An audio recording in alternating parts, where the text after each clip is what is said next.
Welcome to Story Route Zero. This is a podcast where friends gather to talk about the good, the bad, the ugly, and the strange worlds of video games. We often don't know where we're going, but that's half the fun.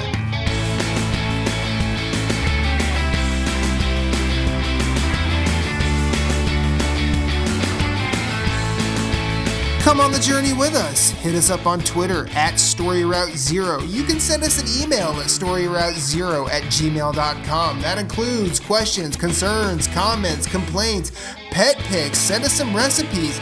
Send us some stories about your day. We're going to listen.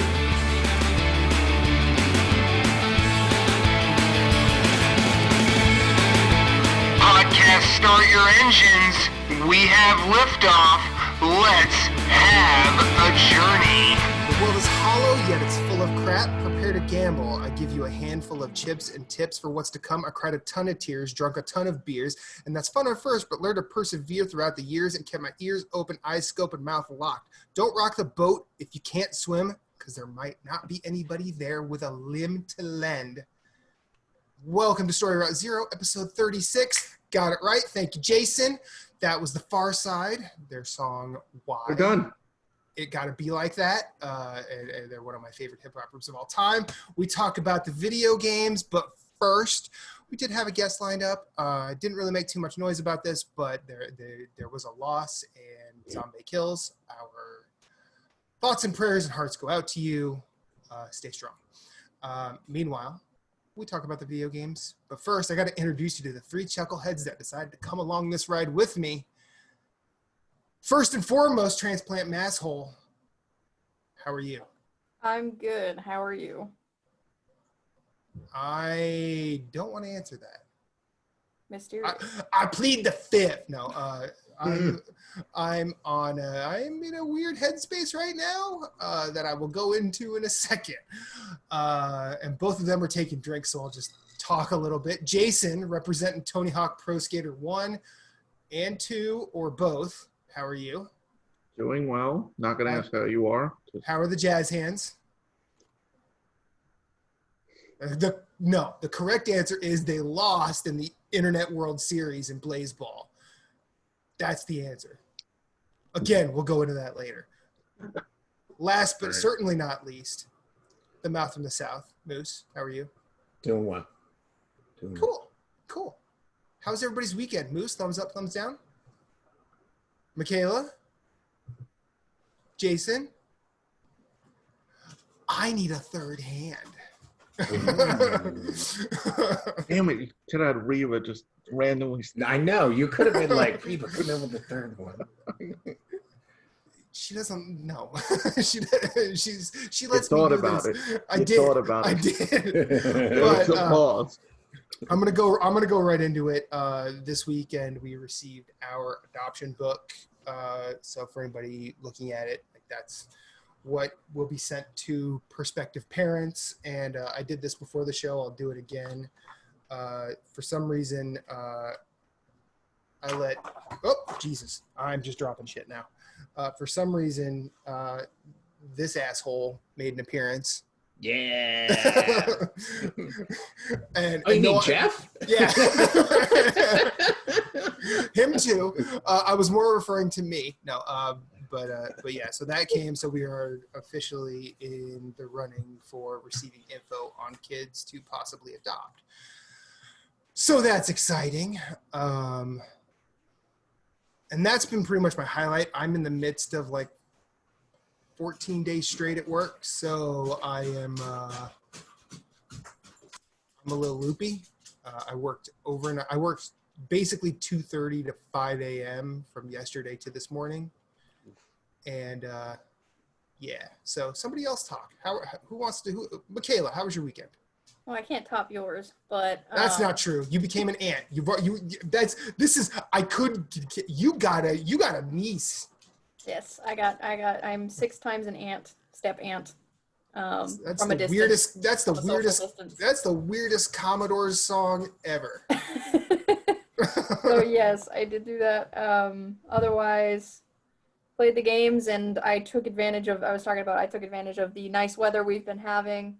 not too hot, nice and sunny, getting out and worked out like a mother this weekend. So Nice. You got out and worked out. So what's your regimen? so I usually do 4 days a week. I do HIIT workouts, and then on the weekends when it's nice, I go walking and running around town. My longest route I did on Saturday, which is about 6.5 miles, and then today I was like, screw it, and I went about 7 miles. And then my feet very much regretted it. So you do HIIT workouts. Yes. What is that? High intensity interval training, and I specifically do Tabatas, Okay. which is 20 seconds as much effort as you can put into it for whatever exercise you're doing, and then 10 seconds off, 20 seconds on, 10 seconds off. And I do it for about 20 minutes at a time. Just whatever you can do with your own body weight, like squats, push-ups, tricep dips, all sorts of ab workouts, stuff like that. Cool. There's So, your interval. Michaela, the hit woman. Yes. That was bad. This is you are Agent 47 for us now. Do the transplant shave my head. asshole, or I'm just going to keep on coming up with new ones. Oh, So- well, I mean, I'm already scraping the bottom of the barrel. It's only up from here. well. No. Okay. Michaela's like, I've been here for like 6 episodes. I don't know. It might just stay at the bottom. There's still room down there. We can go. Yeah. Nobody ever said what goes down must come back up. True. She's the only thing keeping us on this level. Fair. You take a week off and it's done. Yeah, Michaela's, yeah, you're here every week now, Michaela. I have to be. It's required. Keep us at or near sea level. So lots of working out. Anything else? Just games. Games? Okay. Moose, how about you? Any highlights other than games?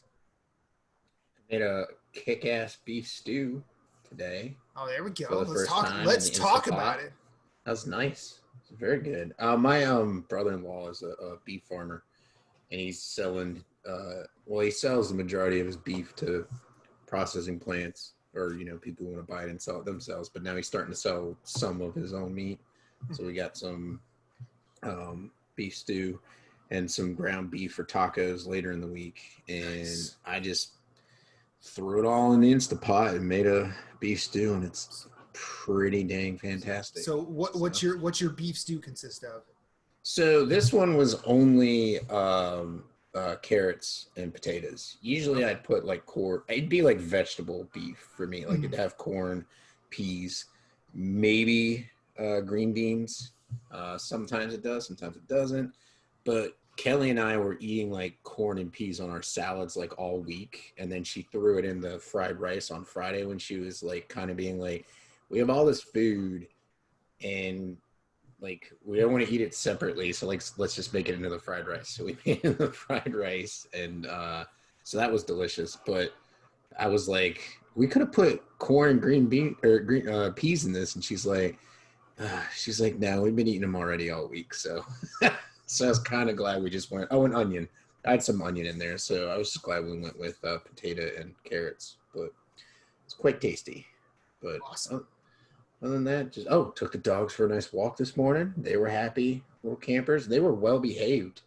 It's like they haven't been out on a walk since the quarantine, and they like did not snap at other dogs. Like they left the geese in the pond alone. Like they were well behaved, so it was nice. They're like, you better behave, otherwise Dad might not take us on one of They these. might not take us out ever again.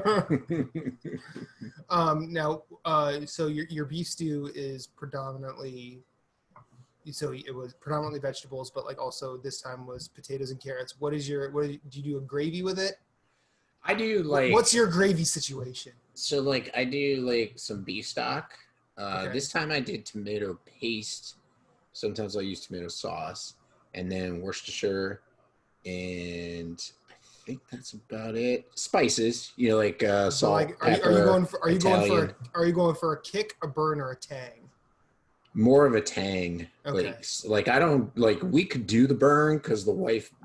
So we have ghost peppers, and Carolina Reaper peppers. Mhm. And so she looked up a recipe to make Carolina Reaper salsa, and I was like, I don't know if I hate myself that much, but apparently I do. So she made it, and so, but it turned out to be more of a hot sauce than a salsa. Okay. And so I tried it, and I was like, that's got a burn to it. And she's like later the day, she's like, well, I'm sorry that you didn't like the salsa / hot sauce. And I'm like, what do you mean? And she's like, well, you said it was hot. And I said, that's like you making homemade ice cream and you give it to me and I say, oh, that's good. It's a little sweet. I said, just because it's a little sweet, it's too sweet doesn't mean it's not good. So anyways, I was like, it was. You mean this ice cream has sugar in it? It's What? like, it was, but it wasn't like fire. Like I've had, if you ever seen the hot ones, I have had the last dab. And that is hot for like an hour. Your lips are on fire, and then later your lips. Right? And so it wasn't that bad. Like it was gone in like 5-10 minutes. So I was like, that's not bad. So I'm thinking of like maybe I might try it in my stew tomorrow. Like put a little bit in there because it's just Carolina Reaper. There's some roasted tomatoes. She blended it with, and then some garlic. So it's kind of the same stuff that's in the stew already. So it shouldn't be too much of a difference of a taste.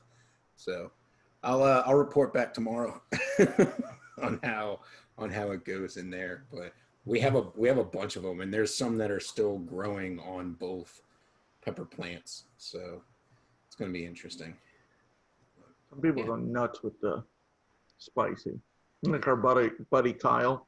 Where he eats the 17 million Scoville chocolate and sees how it goes. Right.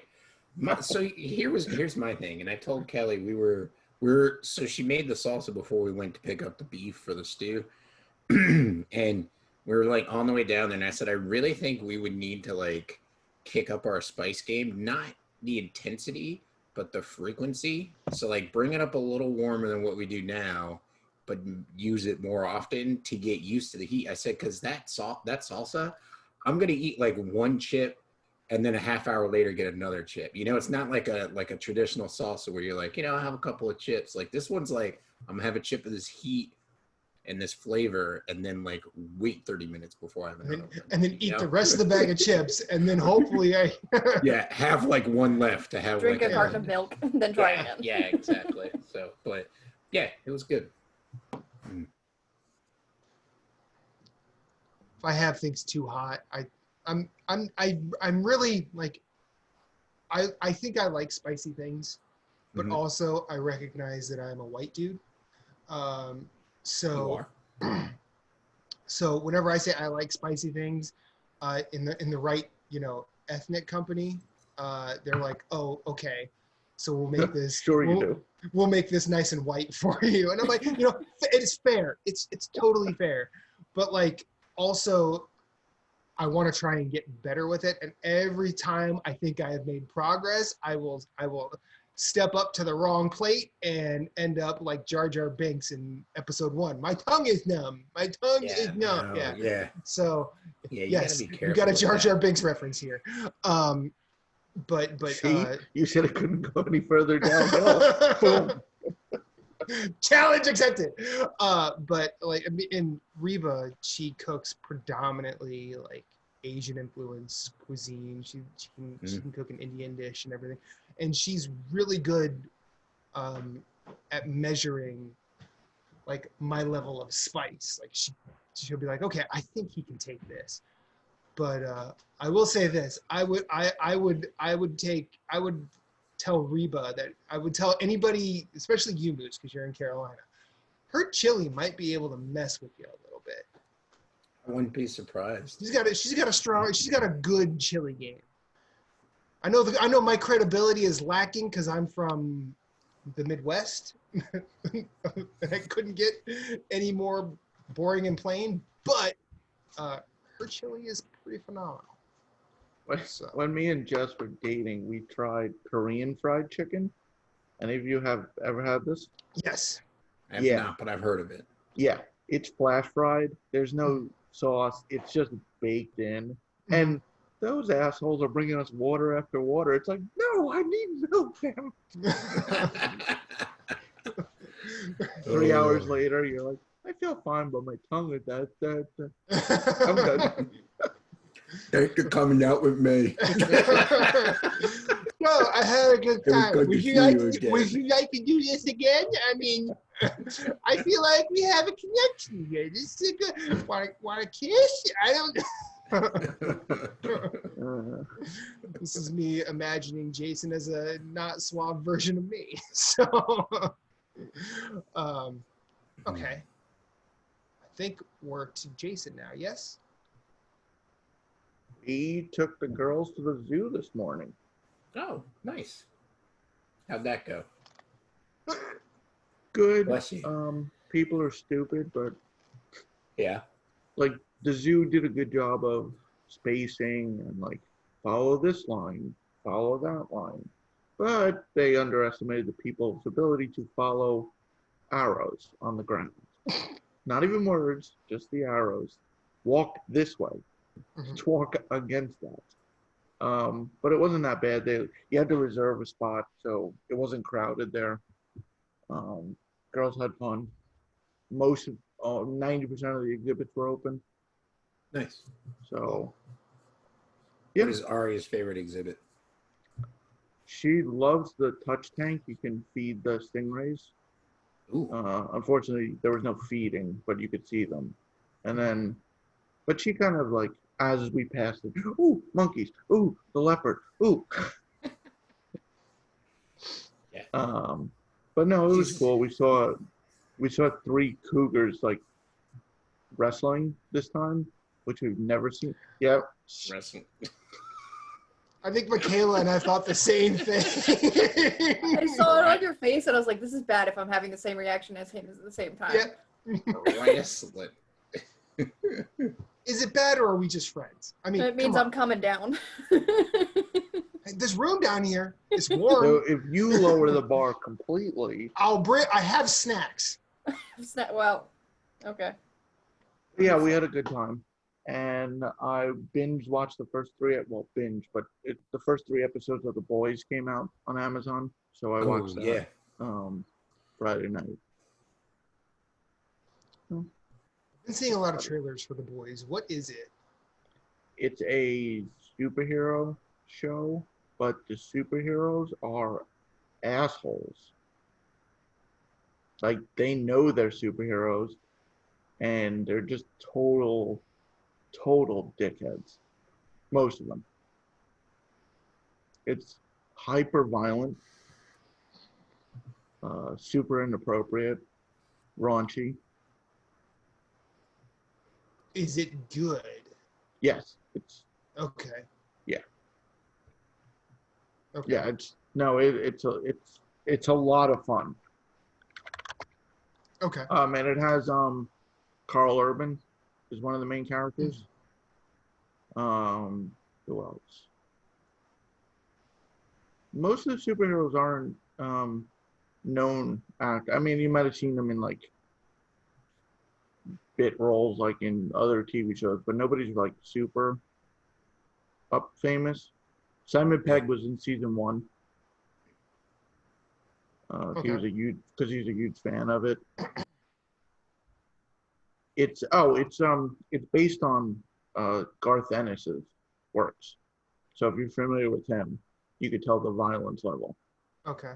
Like he wrote the Punisher comic where he murders someone in a wheelchair. So we're at that level of violence. Okay.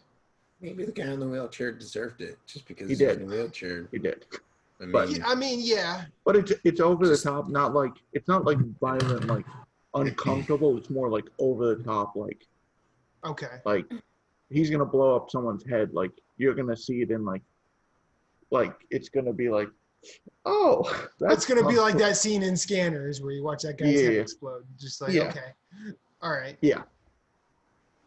Okay. But I'm with season one's still available, and so this season they decided to do 3 episodes, and then it's going to be weekly because they want to, I guess, keep the conversation going. They even did like an after show, which I think those are so stupid, but people like them.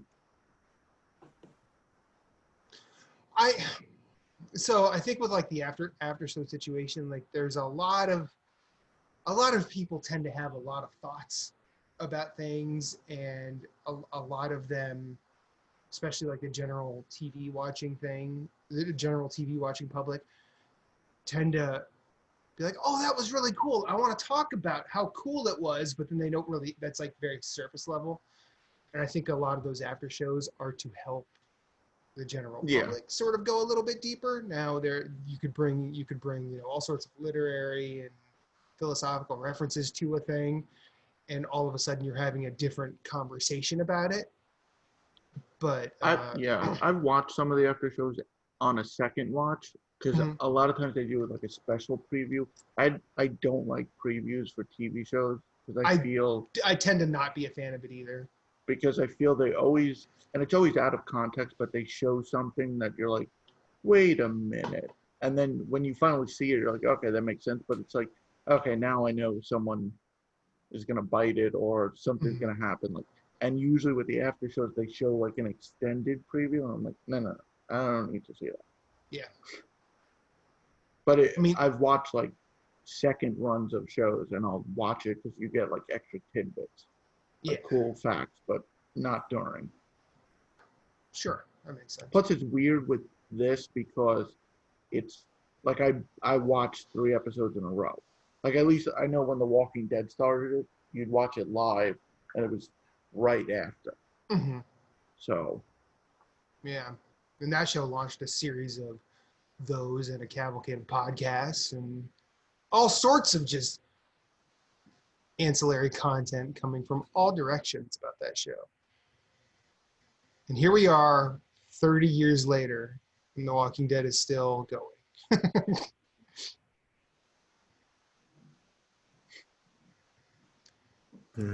Anything else, Jason?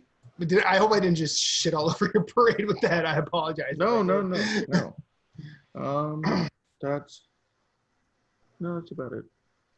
Okay. Do we want to go to games now, or do we want to just hang out here awkward? I mean, see how long we hang out all. A little bit of column A, a little bit of column B. Let's go to games. Wow. Of the 4 of us, I did not expect Jason to be the one to crack. Michaela. I did. I actually did. Oh, really? Yeah. I'm good at sitting here silently. I mean, I got more reviews to write, so they're rejected. Uh-oh. Is there a problem in the obelisk house? I'm going to purposely start ignoring him. No, I think someone's doing something out of principle to prove a point. I don't know what that point is, but the point is sleep. You're the man. We often don't know what the point is, but the point is actually more valid than we will ever acknowledge. So Michaela, what have you been playing? Any more Persona 5? Yes. Cool. Yes. Hard drive is here. It is hooked up, formatted. I have installed all the things I need to install for games that I was playing, games that my roommate was playing, games that are near the top of my backlog. I spent several hours just waiting for my PS4 to finish installing stuff that was already installed. So wait, guys. I didn't hear something. I didn't hear Remnant was down. I own Remnant. I installed Borderlands, but I do not own Remnant, so therefore I cannot install it. Again, you're misspeak. You said Borderlands. It's Remnant. Oh boy. It should just be happy I bought Sleeping Dogs. I will not your buddy over here. Fair. You know how much this cost? I got a landlord to pay. Yeah. Again. Yeah. I'm getting close to finishing with my college loans. It's kind of a goal of mine. Maybe, nice. Maybe this December, January, I will finish paying my college loans. That's a dream of mine. Working on it. Make that a reality. Yes. Just another one of the many reasons for us to envy. Anyway. Games. How's Persona? Yes. Well, before I get into Persona, literally immediately after the episode last week, I had to go publish the newsletter for Obelisk, but then after that I made the terrible decision to play Slay the Spire because I'm like, oh, it's only like 11. I can do this. And I actually immediately, that one first run, ended up slaying the Spire finally successfully. Congratulations. After a weekend of terrible, terrible, terrible luck. I actually went back to the starter character, the Ironclad one, and then I just had a good, like one of those good runs where you find the cards that you like to strategize around, and for the second time I got what I am convinced is the most game-breaking relic.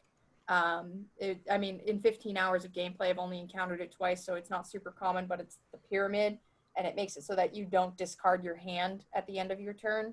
So then you don't I've seen that RNG one. So much. So you don't have to be like, oh, am I going to get block cards next turn? Haha, sucker, I have them. They're staying. And it was one of those moments where, like, I was in Act 3, but the whole time I thought I was still in Act 2. Like, I wasn't paying attention. It was after midnight. It had been a long day. I'm like, okay, I'll just finish Act 2. I'll go to bed. And then I get to the boss. I'll do one more. I get to, the different acts pull from a different pool of bosses. So I get to the boss, and I'm like, wait a minute. This is not an Act 2 boss. Who the hell is this? It's just like, oh, shit. Doing here? This is the end of the game. I've been here the whole time, and I had no idea. So, yes. Slayed the Spire for the first time, unlocked that fourth character. So you just Andy Dwyer your way to a victory. Very nice. Oh, look, I'm here. Wait, did I win? Hey, look, Ma, I made it. No hands. No. So yeah, I did that. Slayed the Spire, played some Game Club games, and then installed a shitload of shit on that new hard drive, which is very nice and is cooperating. So you would rather install a shitload of shit than Remnant? I mean, what are we working here with, guys? How I can install a game I do not own and go for it. I keep telling you to send me your Venmo. No.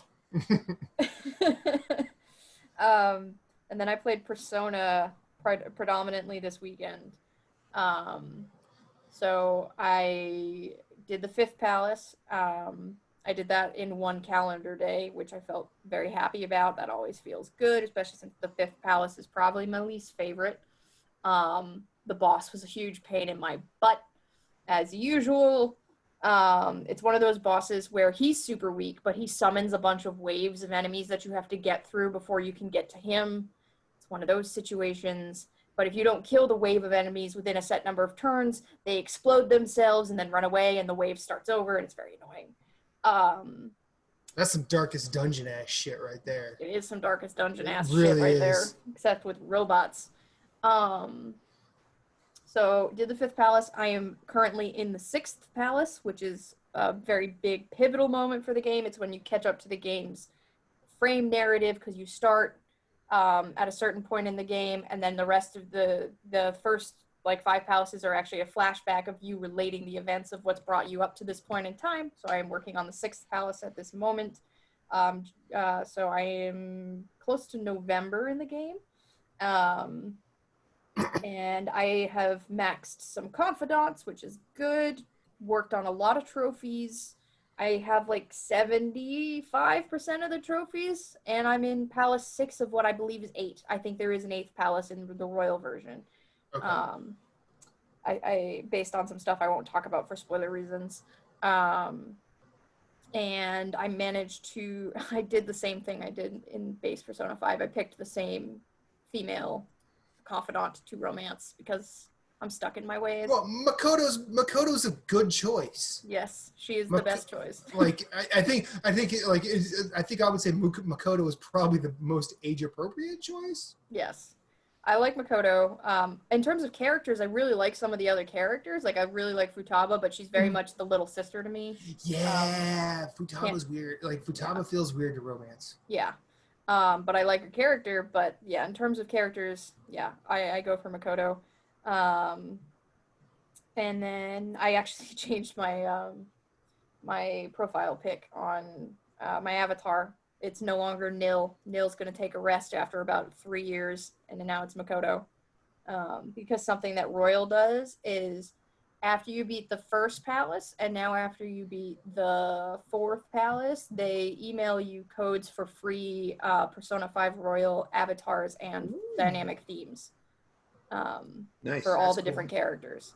So I have a shitload of those now. But yeah, I am about 72 hours in at Palace 6, which is definitely ahead of where I was. So all 7 palaces took me a total of 135 hours when I played base Persona 5. So 72 hours starting Palace 6 is not bad. And the only thing, I talked about this before, where they severely streamlined the platinum for Royal versus base, because you don't have to finish the compendium, you don't have to max all the confidants, you don't have to find all the books, all that stuff. The one thing that they did make harder is they took out the cheese for the Reaper. You can no longer cheese that boss fight. So in base Persona 5, the Reaper shows up in that optional dungeon, Mementos. You hear chains rattling, and you know Mr. Clean is right behind you. And if you did it during flu season affects or has the chance to affect enemies with a status effect called Despair, which insta-kills after 3 turns. So if you found the Reaper and kept fleeing the fight until he got Despair, you could just wait for 3 turns for him to just self-destruct. He can no longer get afflicted with that status effect from flu season, so they took that cheese out, so you have to white knuckle the fight. So that is going to be the one and only trophy that will be difficult. I just have to wait until I'm like level 65 before I even attempt it. Currently most of my party's low 40s, so yes, lots of how's the level grind in Persona 5? It's not bad. I have actually been slightly over leveled for most of the game, because what I'll do is when I finish a palace, I will grind and spend whatever SP I have left before I leave a palace, and just fight the highest level enemy that I can over and over again, and they yield some pretty good, so long as you're fighting an enemy that's higher level than you, they'll yield some good XP. Also Mementos, they changed one of the additions that they added. They put a new character down in there, and if you spend like collectibles with him, like you can collect flowers and stamps and mementos, and if you spend stamps with him, you can change the cognition of mementos and increase your XP gain over time, or increase your money gain over time, or items. And actually there's a trophy for maxing out one of those columns. So Mementos makes an easier grind, but as a result, I've actually been over leveled for most of the game, although it certainly did not feel like it during that last boss fight at the end of the 5th palace. Sure. Mostly because I was neglecting Morgana. I never use Morgana once you have other characters. Apologies to Morgana. So he ends up a little... Well, Morgana's not that great. Great as a support character, good healer, and obviously, but the problem was... Well, okay, so in the dungeons, Morgana's fine, but like, I don't like talking to Morgana. No, I mean, you end up resenting him because he always tells you to go to bed, and you're like, no, I want to do things. Just like, no, man.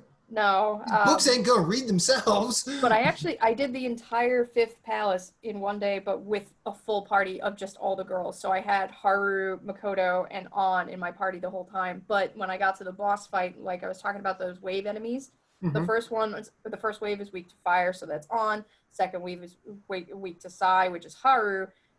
And then the 4th wave is weak to Nuke, which is Makoto. But then the next wave after that is weak to Wind.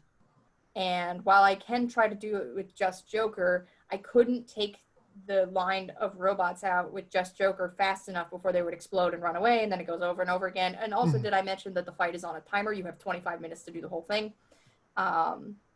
So I ended up having to... Yeah, I hate timers. Every JRPG has that one section with a timer that you hate. And this is the one for Persona 5, that boss fight where you have to get through the waves in a reasonable amount of time, because after you get through the waves, you have to do like the actual last enemy, which is like, he has this super big move where if you don't spend an entire turn just guarding, you're going to get blown off the map. So it's all about time management. So I had to switch Morgana in to deal with the wind wave of robots. Well, not to beat a dead horse, yeah, but Remnant has a section like that too. Any excuse to mention that game. Any excuse. It's real good. Mm-hmm. Anyway, You continue. know it's going to happen at some point, but I'm not going to buy it full price. I know. That's fine. That's fine. That's reasonable. Yeah. We like to give our friend shit here. I don't know if you've noticed. I've So there was Kingdom Hearts news today, so I've noticed. I was thinking about you guys when they were releasing Melody of Memories. I'm not buying it, but it's in her cart, guys. It's in her cart. It's in her cart. Look at her. Look at her. Her cheeks are redder than her sunburn. What's happening here? All right. Literally, you have my Switch ID. You have my PlayStation ID. You would know if I bought it.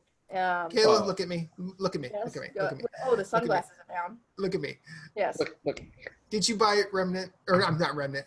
Melody of Memory? Freudian slip? No, I didn't. I did not. That is a thing I did not do. Look into my eyes. Yes. Don't believe you for 1 second. I will send you my bank statement. Nope. You know, as far as I'm concerned, it all can be photoshopped. I mean, that's true. So, you know, I'm going to conspiracy theory everything to what I want to believe at this point. That'd be dumb. Nope, I didn't buy it, but I will look for Remnant on like Black Friday sales. But I did not buy. So guys, prediction, first show after Black Friday. So I was going to buy Remnant, but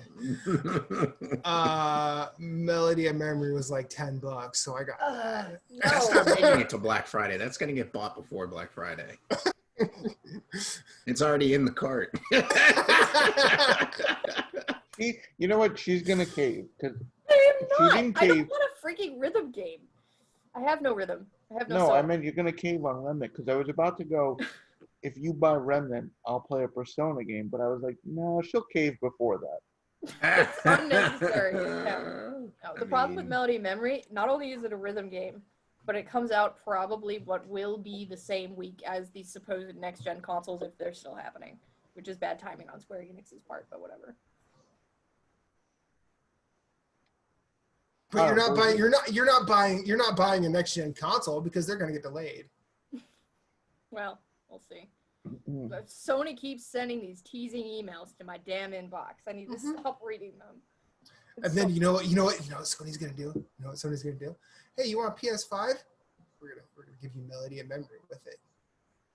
Freaking Shuhei tweeted out, I can't wait to play Demon Souls on PS5. Yeah, he did. I saw that. Well, and then meanwhile, Nomura over here, so they did a Famitsu, I think, article is where this information about Kingdom Hearts came from today. He's already like talking about, they asked him about the upcoming 20th anniversary of KH, which is in 2022. And he's like, yeah, I'm working on something. He's already starting to tease there.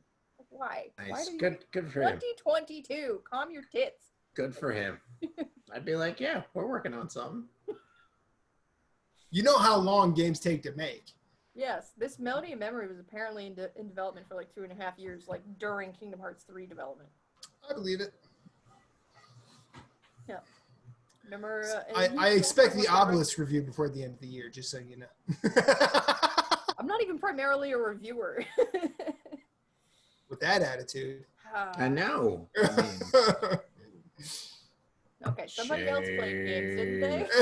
Sure. Did you play anything else, Michaela? We'll stop. I'm stopping now. Or did you play anything else? It was just Slay the Spire, Persona, and Game Club. Okay. Nice. All right. So moving on from Melody of Memory. Moose, what'd you play this weekend? How's the Division? Your I turn. think it's so. he's like, oh, so now it's my turn. So Division 2. I think we're gonna have to have a break. Oh, really? Wait, Jason almost got ahead of himself celebrating there. So you sent us a news story about this 100-floor like. Well, I'll still play that. No. So so not a break. No. That it's complicated. No. We were on a break. Oh my god, I have another 90s sitcom. No. So every when they do every season they have the manhunts. Mm-hmm. And so the second week of the manhunt, they have like a league. And basically like the league is like, okay, you do these 4 missions under a certain amount of time and you get ranking. And you have like 60 levels to go up and you earn gear and stuff as you go through those levels in the league. And you know. So this time, the league had some bullshit timers on some missions, and the one mission is locked behind the manhunt.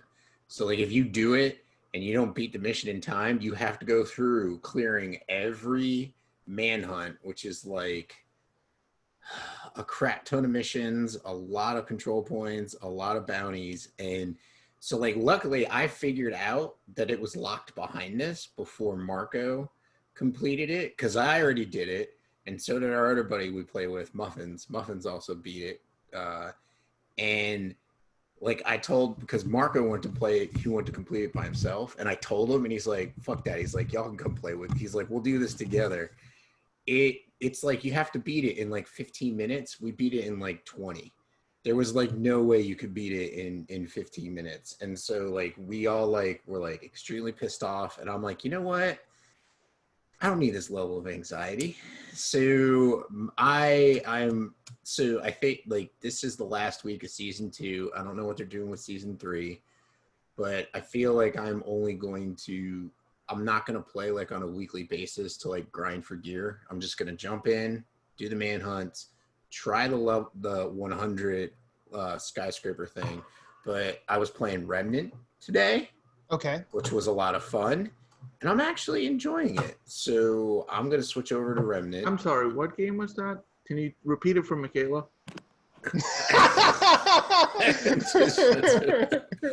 Remnant. It was Remnant. And just to be fair, you talking about putting that in the division is basically Michaela saying she won't buy Melody of Memory. No. Anyway, Matt, I feel like Ron Burgundy for both of these. I'm like, I don't believe you. Yeah, yeah. Well, I didn't play it today when I had the chance to play it today. That's true. I played. That's true. But game. You are now the first step in 1,000 miles away from the Division 2, but you can still turn around and say like, oh look, there's DC. At least I'm not playing fucking Marvel. All right, no Avengers. But anyways, so just life as game as a service type shit. Like, sure. What are you gonna do? I mean, it's like Destiny 2. People still play Destiny 2. Oh yeah, so, no. I mean, again, it's just I'm just doing this in the spirit of giving you shit. Oh no, I know you are. Same thing with Michaela. Like it's nothing personal. I'm just fucking with you both. Don't worry, Jason's gonna get his eventually. I'll find out what it is and give it to him. But empty stare. Anyways, I did play a lot of the Game Club game today. Okay. And then fired up Remnant. And I started a new character because Marco wants to play through it. And I'm like, I don't want to bring my level 200 character because that's not going to be a good time for you. That's kind of like having... Or it'll be the best time. I mean, it's what it is. But I picked a sniper this time. So I got like the hunting rifle or whatever. And then the repeater pistol. And it's pretty fun. Like I'm enjoying it. And then after that, I switched over to my main character to see where I was in the game, and then just got lost like playing through that with my main character. So it's a lot of fun.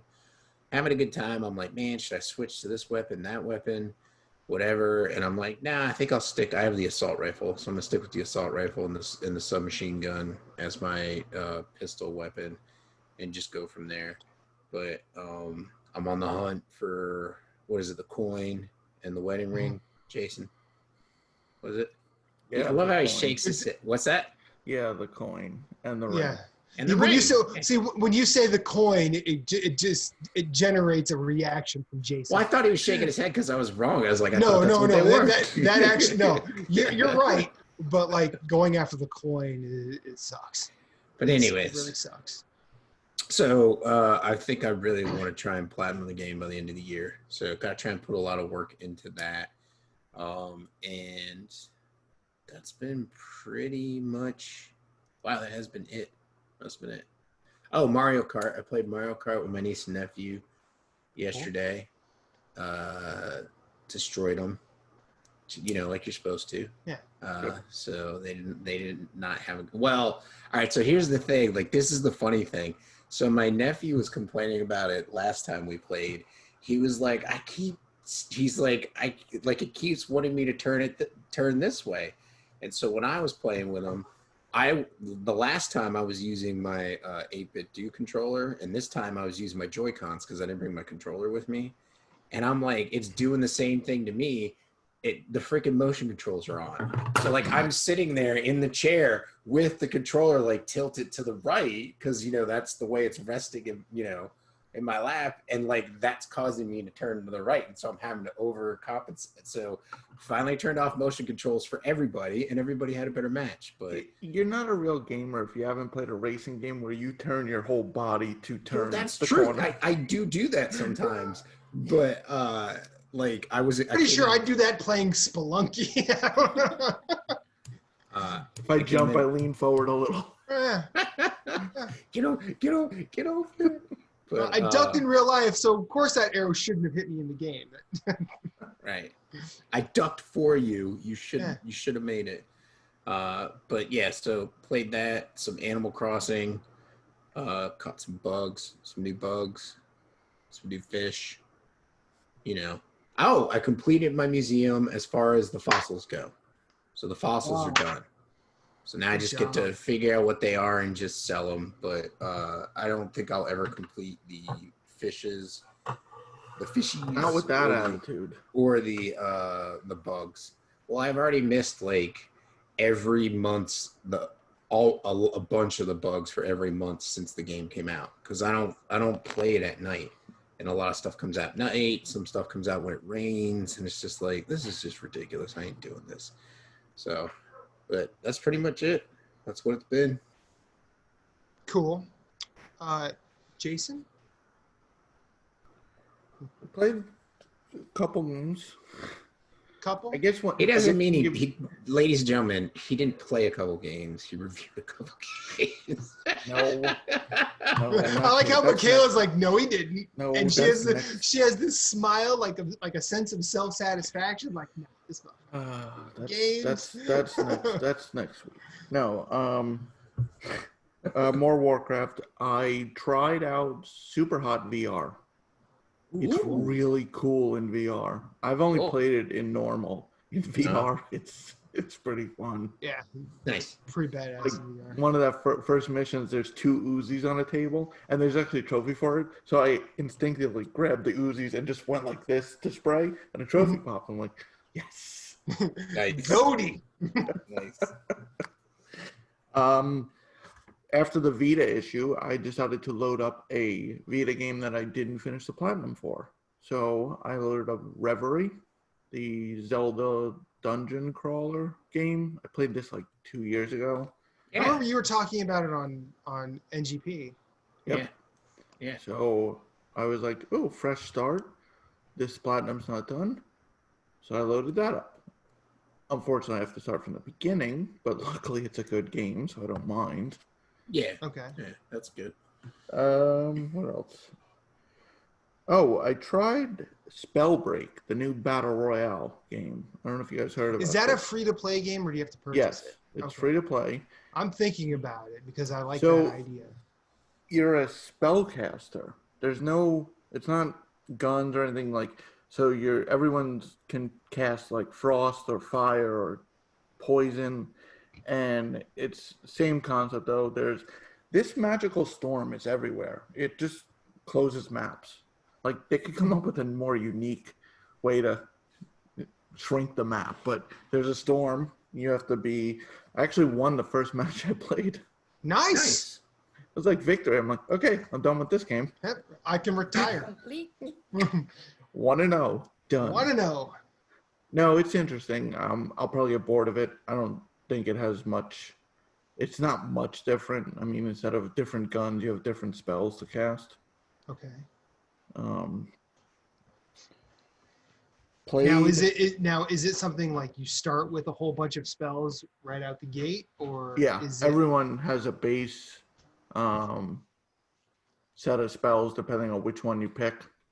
Like you could pick it's unique because you could pick a different character to start with. So like I started with Frost, but you could start with Fire, but they're all the same level of damage.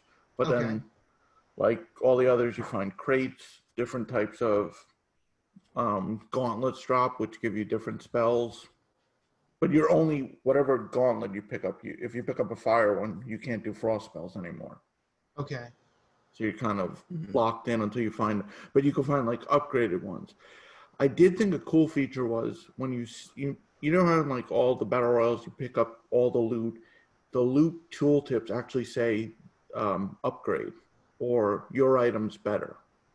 So you're not like suffering through like trying to figure out like, oh, is this an upgrade? Like it'll say currently equipped item is better. And I thought that was a cool feature, especially for a fast-paced like battle royale game. You don't want to be looking at your inventory. It's probably smarter in that situation because it probably doesn't translate as obviously as it does like Fortnite. Right. And guns, because people understand guns, because whatever.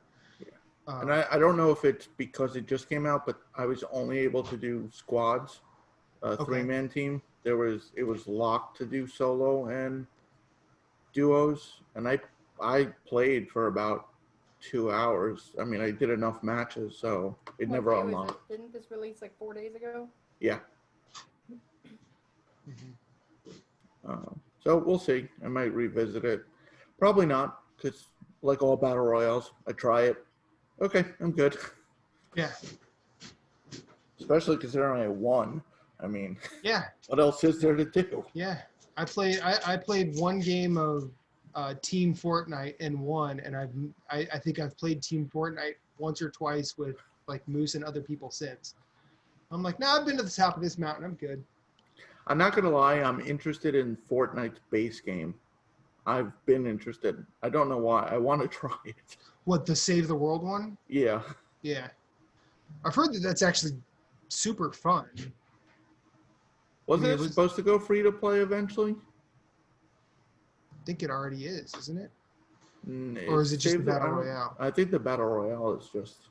I don't know. I would be talking out my ass if I committed one way or the other. Then I played a game called Windbound, which was shown at a Nintendo Direct earlier this year. Yeah, you told me about this, and I'm like, why are you doing this to me, Jason? I know. So it looks like a Zelda clone. It definitely feels like a Zelda clone until you die the first time.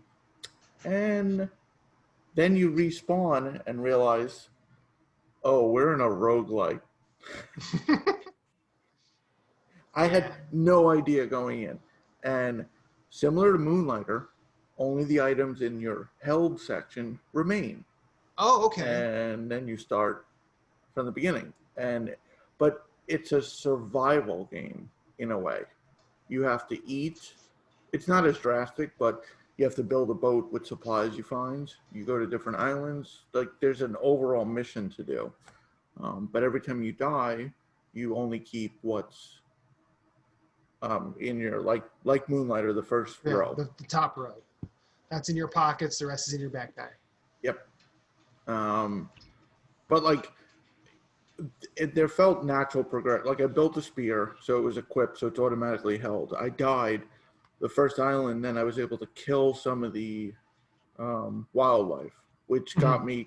Every time you find new items, it actually unlocks recipes for you. So it's not like you have to discover. So like I killed an animal, I found meat and skin, like leather, and then a new recipe to like build a sail with the leather for your boat was unlocked. And then, so the recipes are permanent though. You won't have the supplies for them, but when you access your inventory or your crafting menu, you'll know what you need to get. Okay. Nice. Yeah. Following runs. You won't have those supplies. So learned recipes are kept. Yes. Okay. You just won't have so if something you find on the 4th island, you won't obviously have that immediately, but you'll know what to go for because your inventory is limited at first. You could build bags to get more inventory space, but so it's interesting. It has that Dauntless / Fortnite look to it. Okay. Like the coloring scheme and the animation. Mm-hmm. So I'll definitely be putting more time into it. Obviously I've been playing Tony Hawk. It's all right. No, it's phenomenal. So here you are doing everything you can, holding on to what you are, pretending you're a Superman. Like we did there. No, I am about 10% away from beating both games. Okay. Platinum, I got to check, but I'm on the second to last level of Tony Hawk 2 now, and I've 100%ed everything. It's like riding a bike though. Like I remembered where like the secret tapes were, the letters were. Like it's so weird. Like I couldn't have described some of these levels to you, but like as soon as I started playing again, so easy. Yeah, and it's just they did such a phenomenal job on this game. I've watched a bunch of people streaming it, and that itch is there in a very real way. Like I want to play that game more than I wanted to play like the HD one that came out 4 years ago now. Yeah, maybe 4 or 5. And then Tony Hawk 5, which is an abomination. But like no, I think the HD one was before that because it's only on PS3. It was, but like watching that, it was like, what are we doing here? And then, but this one, wow, that looks like it feels how I remember the Tony Hawk, at least 1 through 3, feeling. Now, is it a situation? And I know that, like, from what I've heard, that the mechanics in 2 are in both games. Yes. So like you have reverts and manuals. Yes, right? They're all in there. There's not much different other than there's no cash, but you get stat points. So if you remember from the first game and the second game, you used to collect cash to upgrade. Now they're just straight up stat points. Okay. They're just floating. Like they're kind of, I can't say they're in the same spot. I don't remember exactly. But are they like Pac-Man balls essentially? Like, well, these are just spinning. Like hanging out. These look like the Tony Hawk logo. Right, but like that's the concept I'm going for. Okay. Yeah. Then they added this thing called Vicarious Visions, which I think helped develop the game. I'd have to look it up, but they're like randomly in the level. They're like a secret just to do. And I think it's part of the platinum. But they're usually in like spots that you end up because you're exploring. Yeah. And then you hit the drop. It's like a jump or a drop. They're 2 separate. Like you can access either game from the main menu. Okay. And then there's all challenges like do this many air tricks because then you level up, which gives you cash to buy boards and gear for your creator skater. And there's a creator park, which I don't remember in the first game. It was in the second game, I think. Yeah, okay. And there's multiplayer, which I haven't done any of yet, but I think I remember that from the HD collection. I think it's just you compete against someone's run. Yeah. But just as I remembered. From a lot of people that I follow on Twitter, there was a lot of very friendly trash talking when the multiplayer was announced. And still plan to make good on bodying some folks in Tony Hawk Pro Skater. When that'll happen, who knows? But I really have no complaints about this version. I can't even. They added, so when you crash, they do this thing where you're like digitize and then reappear standing up.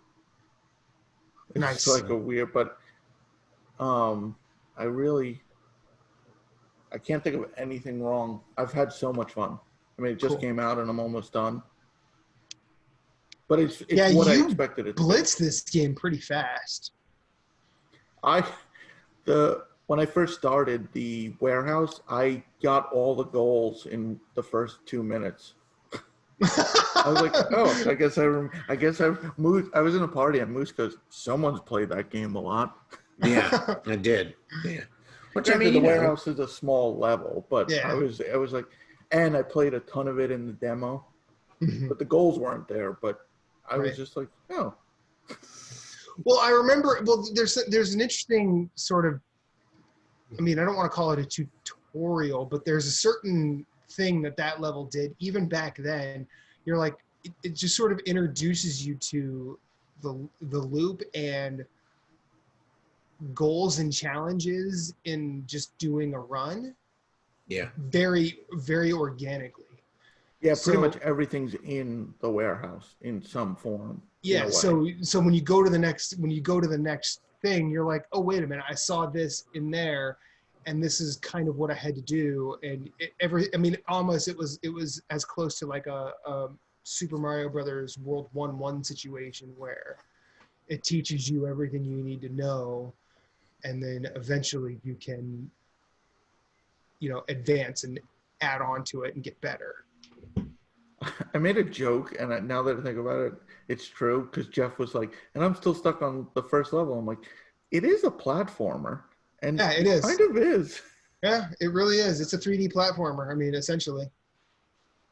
You have to keep your balance, do multiple things while you're moving, which I know he hates doing. Right, yeah.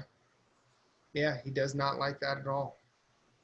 I mean, if you've played the first, but the funny thing is, he doesn't like doing multiple things once. You sit him at a board game like Binding of Isaac or Bloodborne, all of a sudden, fucking Zen master. He's just like, okay, this is happening, this is happening, this is happening, this is happening, and we're gonna take this guy down, right? And then Reba wins. So yeah, yeah. I mean, if you've played the original any Tony Hawk other than 5, which is complete garbage. This definitely is you should get this. If you've never played Tony Hawk, I mean, I'd try the demo. I don't know if this is for everyone.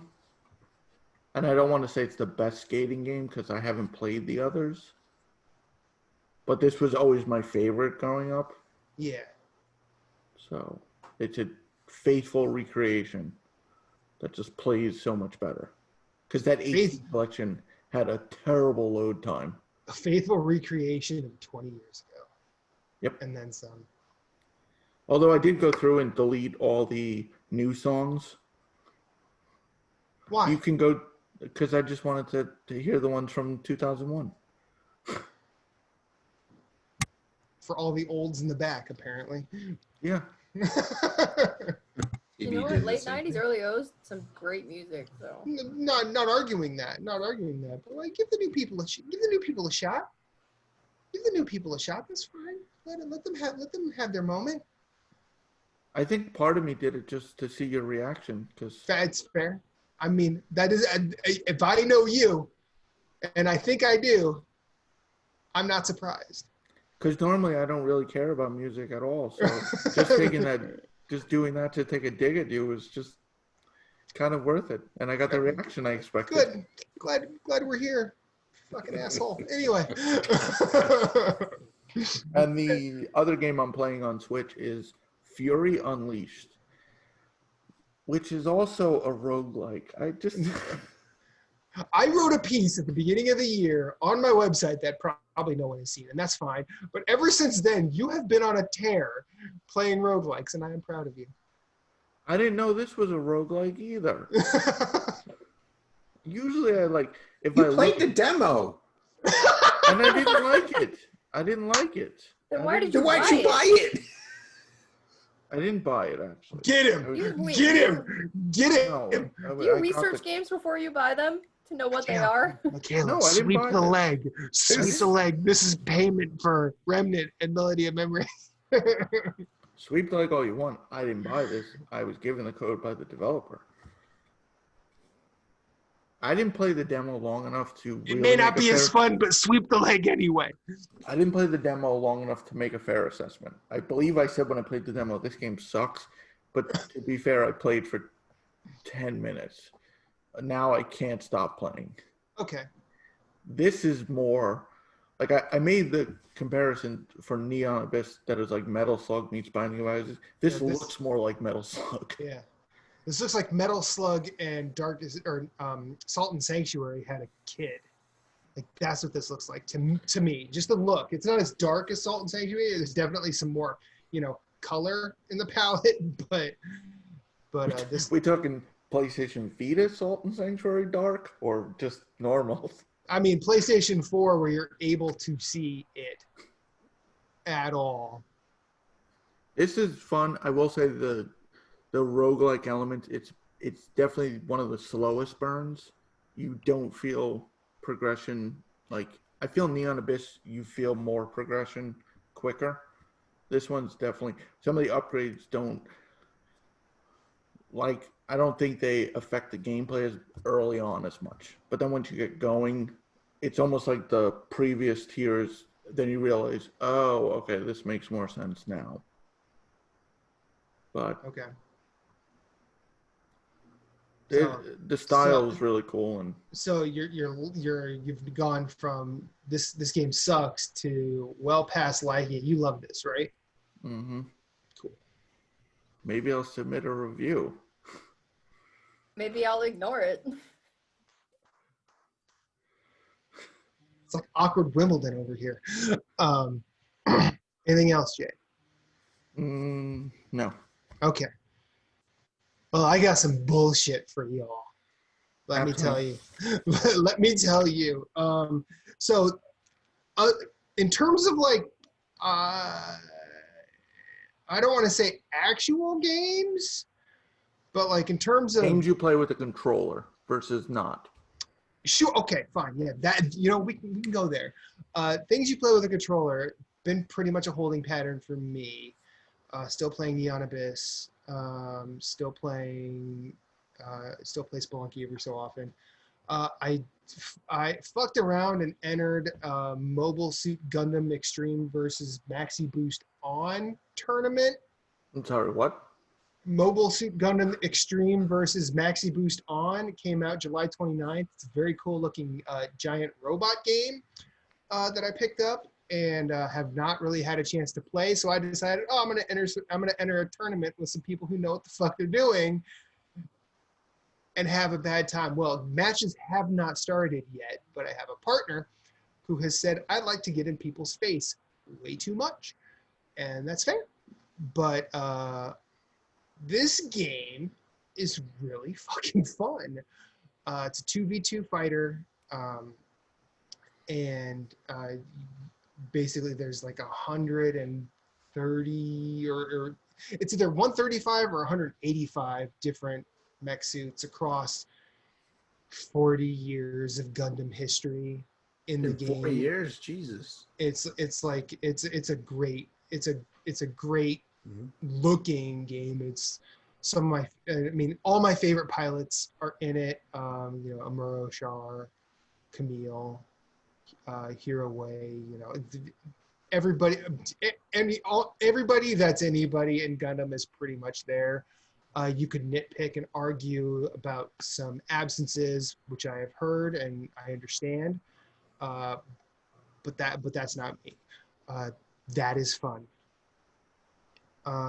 But the thing I'm going to spend my time really boring the shit out of my three co-hosts with is a thing called Blaseball. Blaseball is something I've been steadily following over the last 5 or 6 weeks.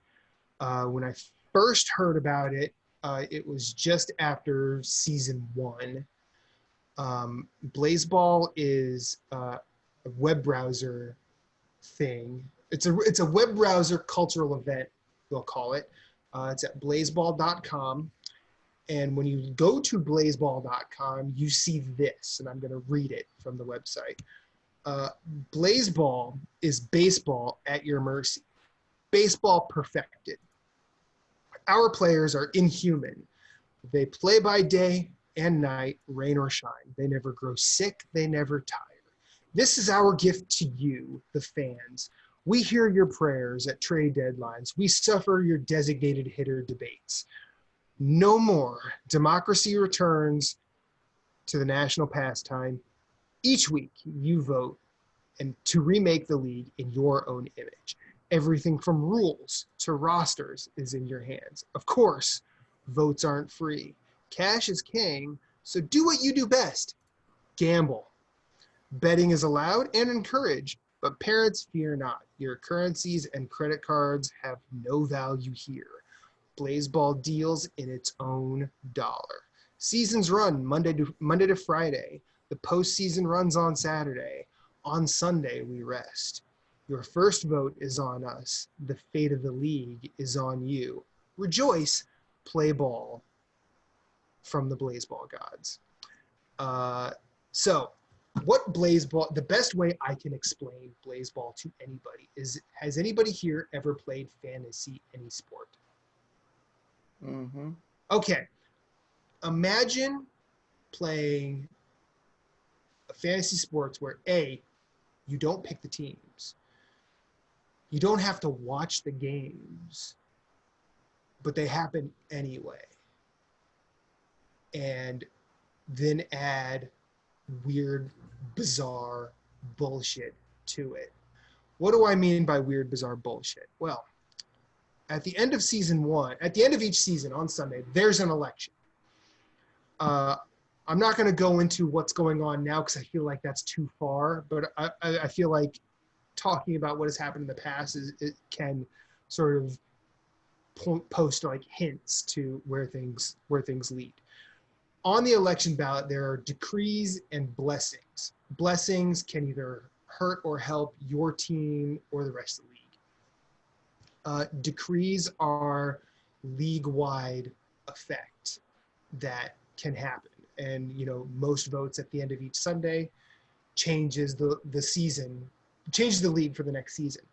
Now, at the end of the first season, the decree that won was the decrees on the ballot were redistributing wealth, where the top 5 players from the Internet Series champion will be distributed to 5 random teams in the league. There was also relegation, where the last place team is eliminated from the league and replaced with a new team. And then there was the option to open the forbidden book. The description there was, it is forbidden. Well, knowing the wonderful world that the internet is, you can guess which one they picked. Blessings were like team boost, hitting boost, pitching boost, max out hitter, max out pitcher, steal best hitter, steal best pitcher, randomized players. And those tend to, I think the way that those work is whatever team's fan base votes the most for those, that team gets those blessings. Oh, and would you like to know the teams? I have to log in real quick. Oh, geez, sunglasses came off. My iPhone does the facial thing. I don't need any political discussion here. So the teams right now this season, it is the Wild League and the Mild League, which is like the American and National League. In the Wild League, we have the Baltimore Crabs, the Breckenridge Jazz Hands, Chicago Firefighters, San Francisco Lovers, New York Millennials, who I hate with all my fucking heart, the Hellmouth Sunbeams, Houston Spies, Boston Flowers, Miami Dale, Unlimited Tacos, and then the Mild League, it's the Seattle Garages, Dallas Steaks, Hades Tigers, Kansas City Breath Mints, Canada Moist Talkers, Ew.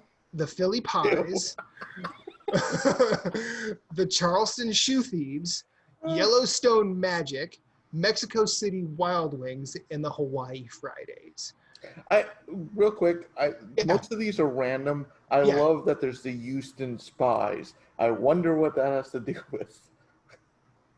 Or am I the only one who got that? I think you might be the only No, one. I know what he's talking about. Good. Well, I don't get it. So. The Astros were accused of stealing signs. Okay. All right. I forgot about that. Good call. Good pickup. I'm like listening to them, and then you said Houston Spies. I'm like, aha. So when you sign into Blaseball, you have to pick a team of all those. And you're not given much information to go on. Well, I picked Philly Pies because I'm in Philly, and Philly won the first 2 championships right off the bat. Now, if you go to the book of Blaseball, this is a really interesting thing. Like 80% of it is actually just redacted, and it kind of opens up as things happen. And I find this fucking fascinating. Getting back to the election real quick, the first season when they elected to open the Forbidden Book, some things happened. The Hellmouth Sunbeams, they used to be called the Moab Sunbeams, which is a desert. Well, a Hellmouth opened, swallowed the Moab desert, and they now became the Hellmouth Sunbeams. So they stayed in the Hellmouth to play Blaseball. A player of note, Jalen Hot Dog Fingers, was incinerated upon opening the book. And solar eclipses became a weather condition that can fuck with games. What happens on a solar eclipse, might you ask? Well, the umpire's eyes glow red and they can just incinerate players at random. So it's aggressive. But it's also it's like you have, and it's honestly, it's just like watching sports because you have no control over that bullshit. But the way that the games play out, I think you're given like 1,000 coins for signing up. You don't buy coins, but you can beg for them. But you bet on matches. You're given like a percentage of victory, and then you watch things play out. The way it plays out is if you ever watch sports on your phone, but not watch a live like television feed, and you see like the game cast things, like it runs like a baseball game, which is something that I think most Americans can probably get behind. And a lot of the people that I've joined a Discord for the Philly Pies with are not Americans, so it's pretty easy for them to follow along with too. So what has really just attracted me to this is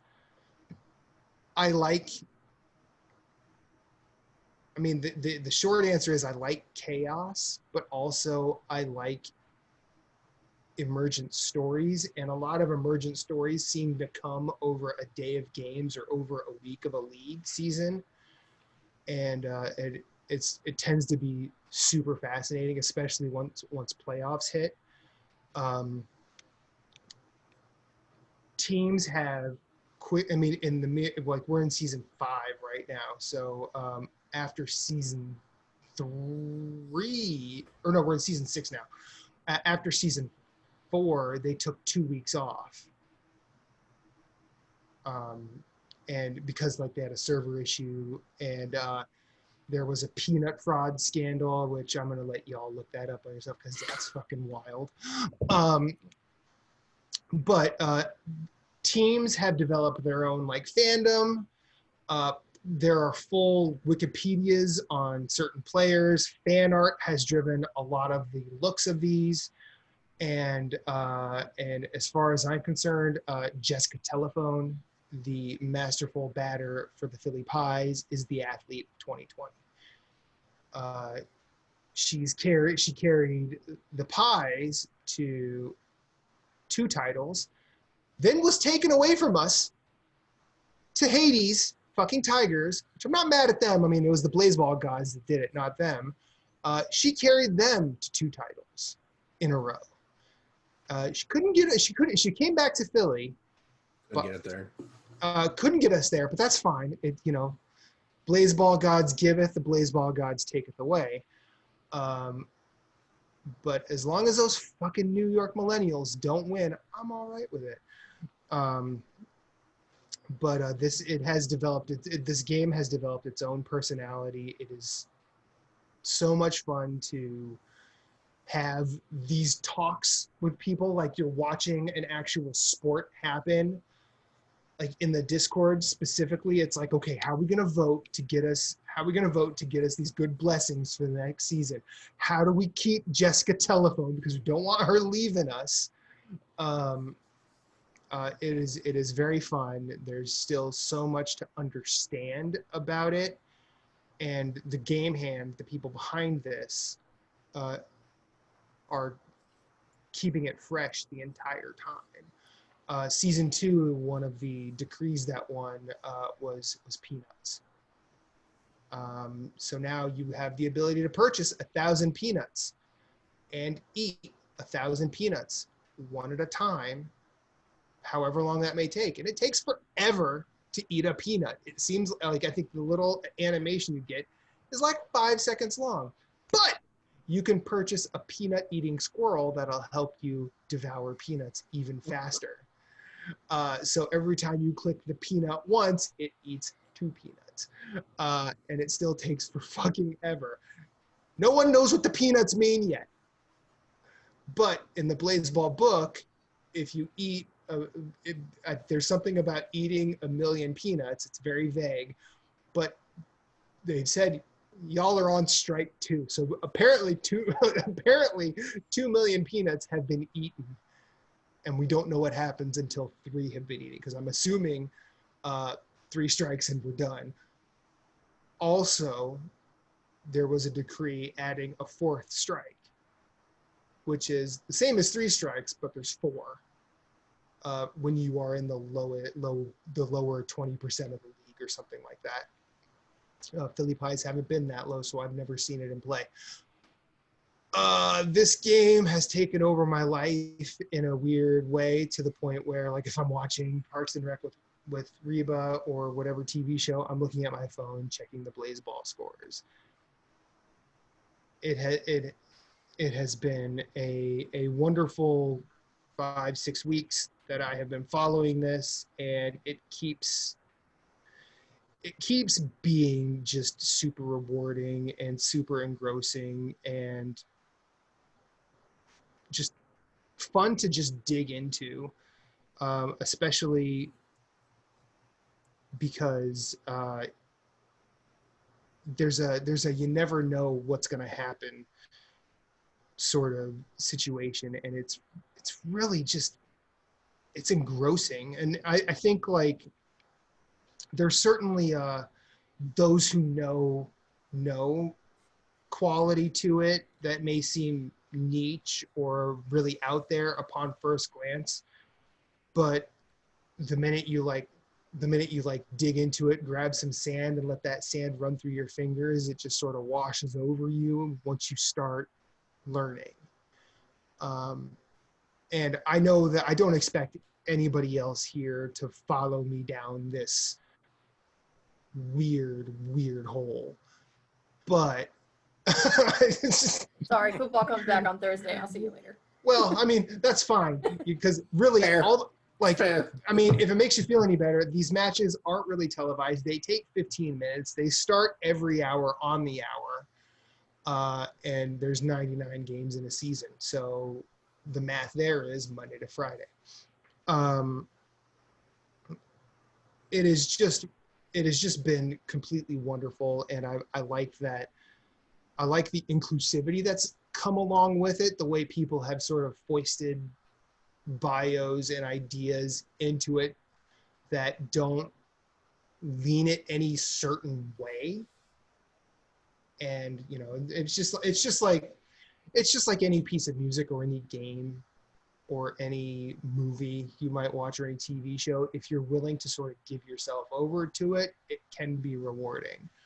I don't think it's rewarding for everybody the way it's been for me, but I love it all the same. And Blaseball rules. And as the saying goes, the commissioner is doing a wonderful job.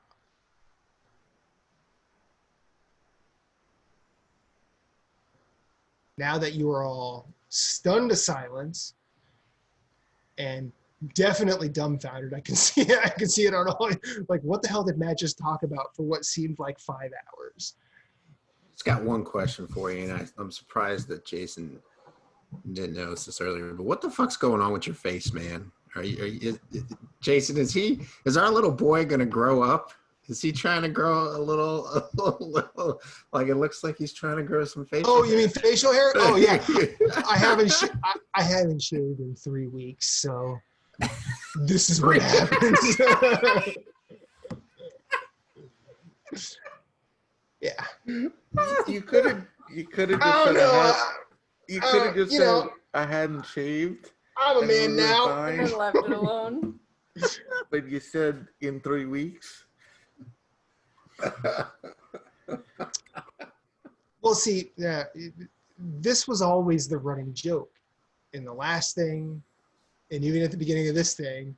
Because a couple of times in this thing, Moose has been like, "Oh, look at me, like, no, it's just been forever, and here we are." Because You have more than me.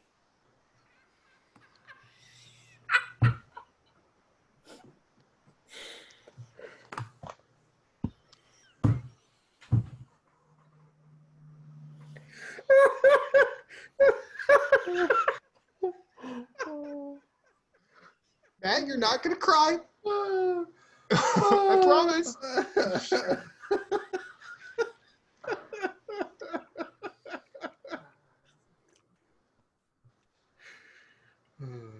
Blaseball is really good, you guys. So we had a Nintendo Direct last week.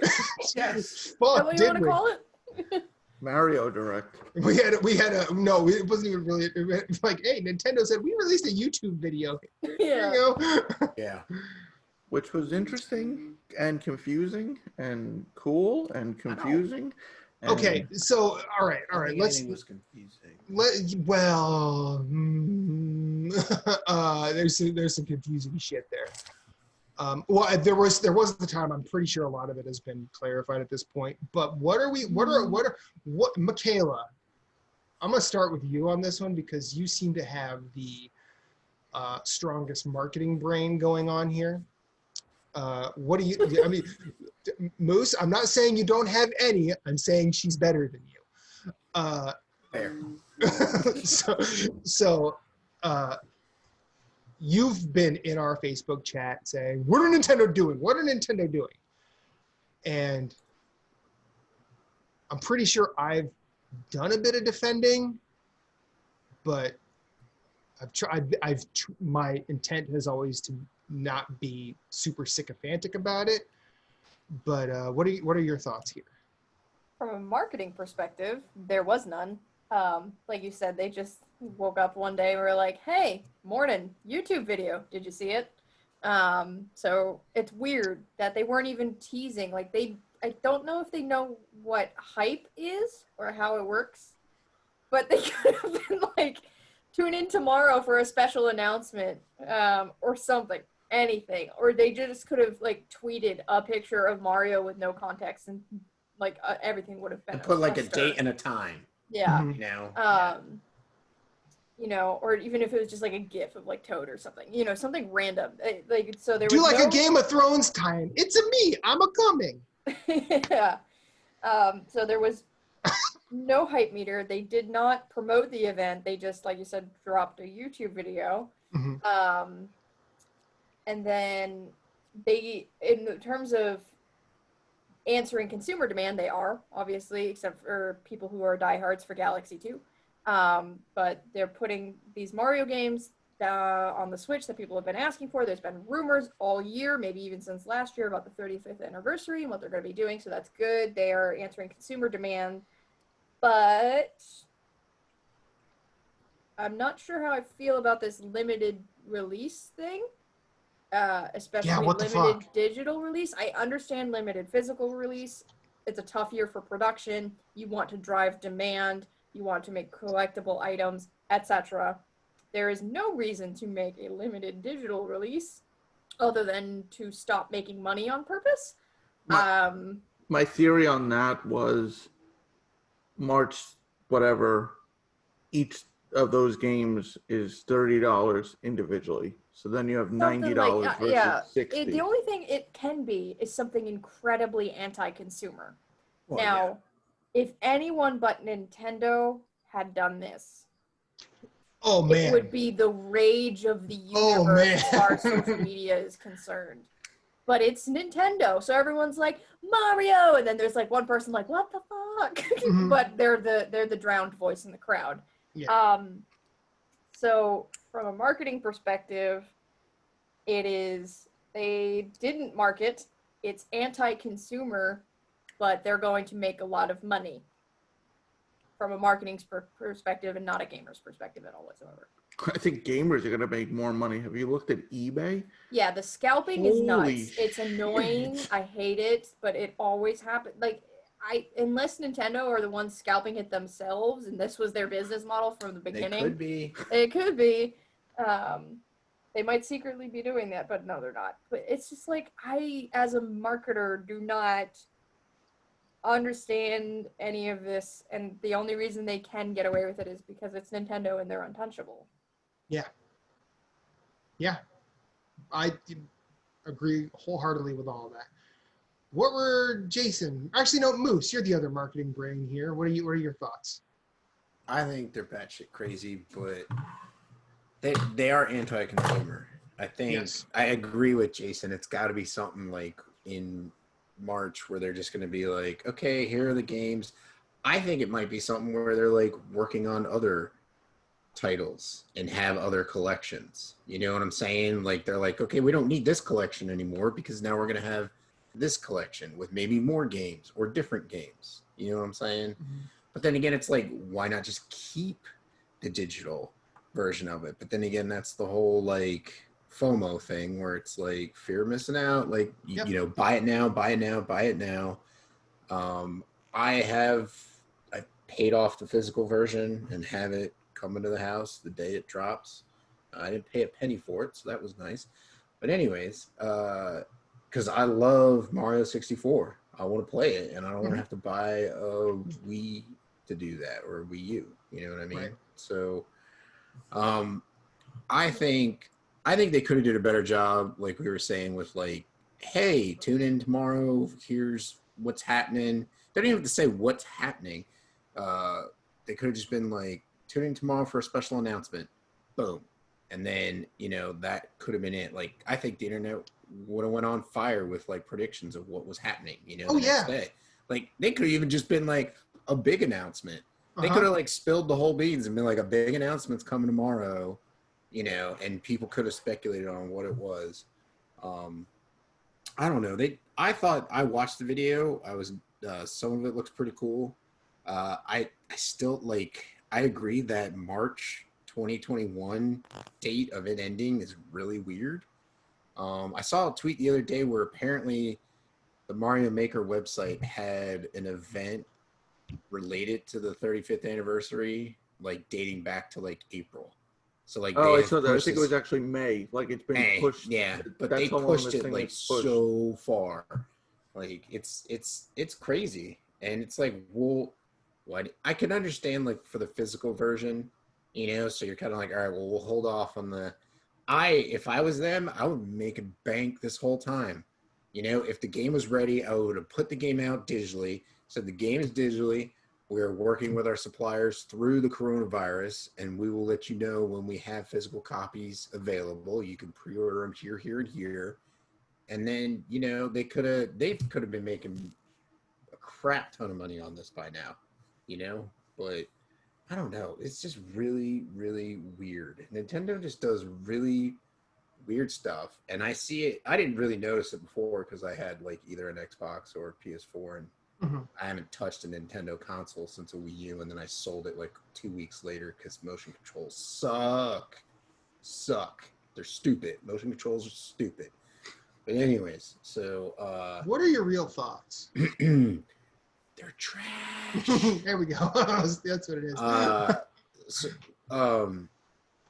So I think, I don't know, like I have never really noticed like how shitty Nintendo can be, and it's just like, wow, like this is just insane.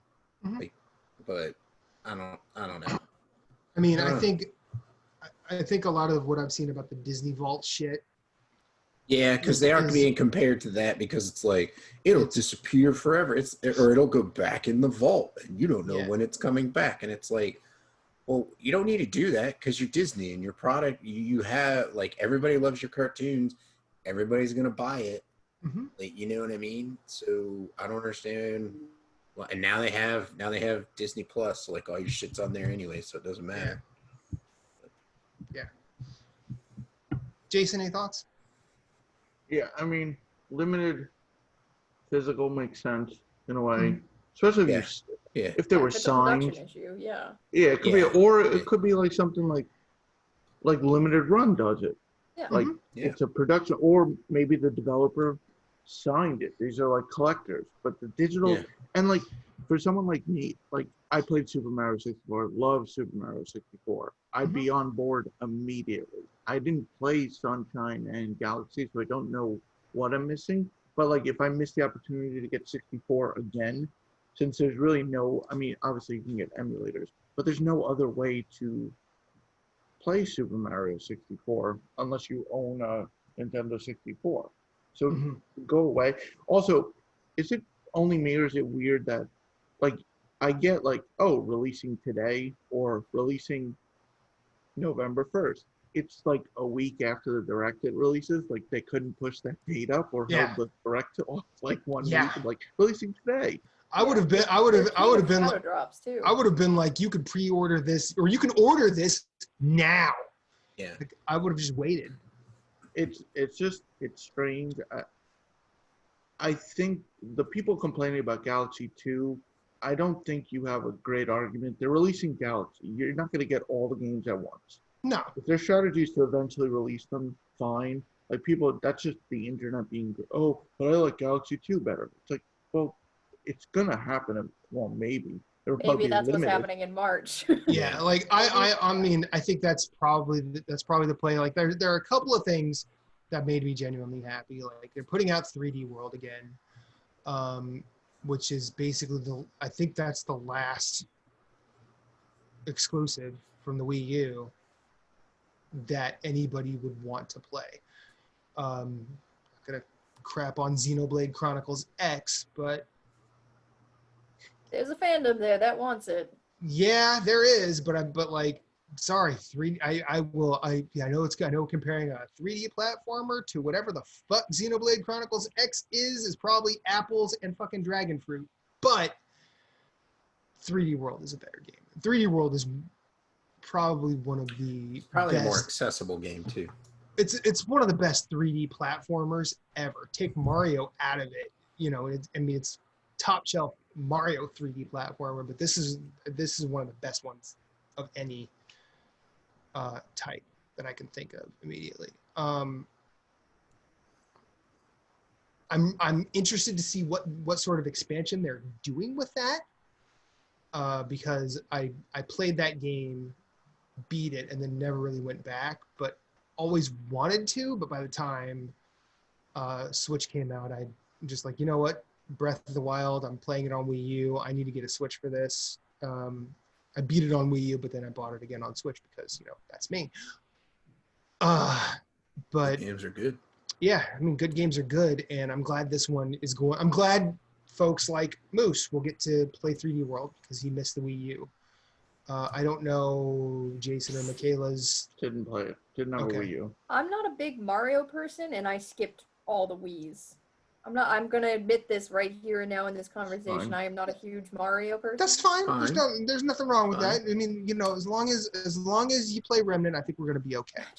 But I grew up playing like Mario 64. Like I played them as a kid. I just have no huge nostalgia for it, if that makes sense. And I don't keep up with the current Mario games. Like I didn't play Odyssey, at least not my own copy of it. Like it's always a game where like I've played it, but it's somebody else's, and I'm at their house just digging around.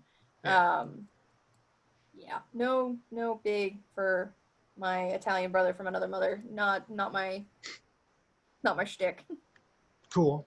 I mean, I have equal amounts of pleasure and trauma from Super Mario World because I was working at Best Buy when the N64 was released.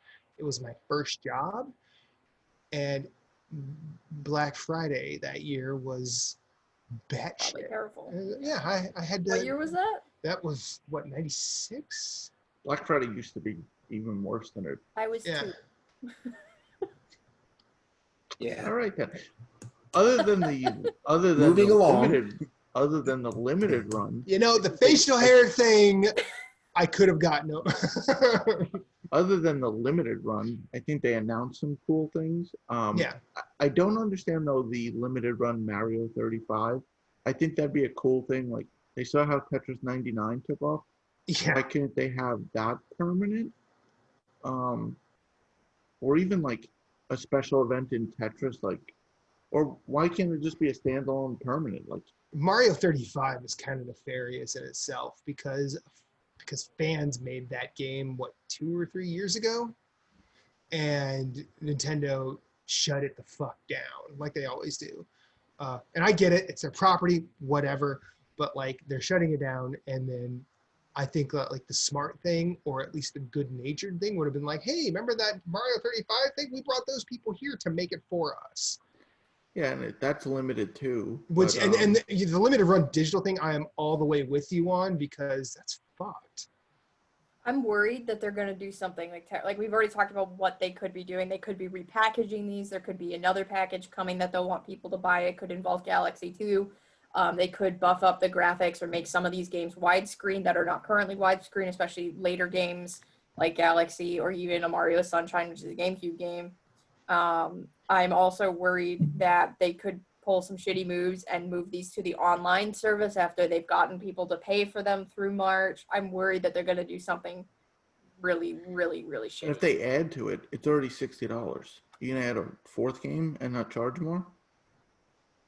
And meanwhile, you've got comparisons, obviously, of people who are like holding up the Crash remake and the Spyro remake against this limited run, including digital, not even really a remaster, just putting these games on Switch. It all looks the goddamn same. Yeah. It looks a little cleaner, especially for 64. It looks a little cleaner. But Right, let's talk about the star of the show, Mario Kart in real life. That shit looked bonkers. How much does that cart cost? Well, I did read whatever it costs times by 2 because it only comes with Mario or Luigi. So that's a Nintendo thing. You're going to have to buy 2 of them. Mm-hmm. Or Luigi. Everybody's going to buy Mario. Yeah. Until it runs out. I mean, 1 is fine, but that's not fun. You need 2 of them. What's it run? Yeah. Oh, they didn't. I don't think they announced. There's no price yet. No. Hopefully, it's not that bad. That like $25 would be fine. But if it's like $50, I ain't spending $100. How much was Labo? How much was that? 100, I think. That was cardboard? Yeah. And this is not? Yeah. I see where you're going with that. I don't like it, but it's Nintendo. Yeah. You're gonna be buying another console when it comes out. $200. Yeah, well, yeah, and then the Plus or whatever the hell is gonna come out next year. Yeah. That'll be another $400. Yeah. I ain't gonna buy it. I'm not that concerned about a second edition type Switch because I'm happy unless mine broke. Yeah. I haven't bought a PlayStation 4 Pro. Yeah. I mean, that's like the difference between the PlayStation 4 Pro and the Switch. The Switch, for a lot of people, is not their main console. Like, for me and Jason. Even if it is, you're not, like, the reason to get a Pro is, like, better graphical performance, whereas with the Switch, maybe you'd want better battery life or something. Yeah. But they already have that in the Switch Lite for people who play a lot of handheld. They also have it in the second SKU that they released last August. But it's not a drastic jump. Yeah, but yeah, true. But I just don't think like a Switch Pro is going to be for the people who are diehard Nintendo fans. Like there'd have to be something other than it performs a little bit better and it has a better battery life. Like they're gonna have to like kick up like 1080p. You know what I mean on certain settings and whatnot, and kind of beef it up for it to be viable. But then again, people will buy anything. And I don't think, like, in the case of PS4 Pro and stuff, I don't think it will be analogous in that it won't drive down the price of the original Switch. That's going to sit right where it is at $300. At least the PS4 Pro offered a third USB port. Yeah. Yeah. Switch is out of being in scarcity, right? Or is it still scarce? I think so. No, I think it's a little easier to get now. Yeah. Most people, like, I think the buying craze of that has passed at least until Black Friday comes back. And bumps it. Because a lot of people who wanted a Switch for the pandemic now have one. Yeah. Or they just didn't get one. It's like not a concern anymore. But yeah, it'll be interesting to see what they put out for Animal Crossing to get people to try and like jump back into that, or maybe like buy it again.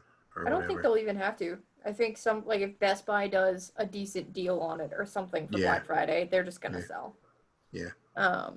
Also, that reminded me about the PS4 Pro and that console that doesn't exist yet. I'm worried that the PS5 is only gonna have the base 2 USB ports based on what we've seen of it. I haven't seen evidence of like a third one. Like on the backside? Are you talking the diskless or the regular, like with the disk drive? Either. They should both have 3, if you ask me. They should have 4.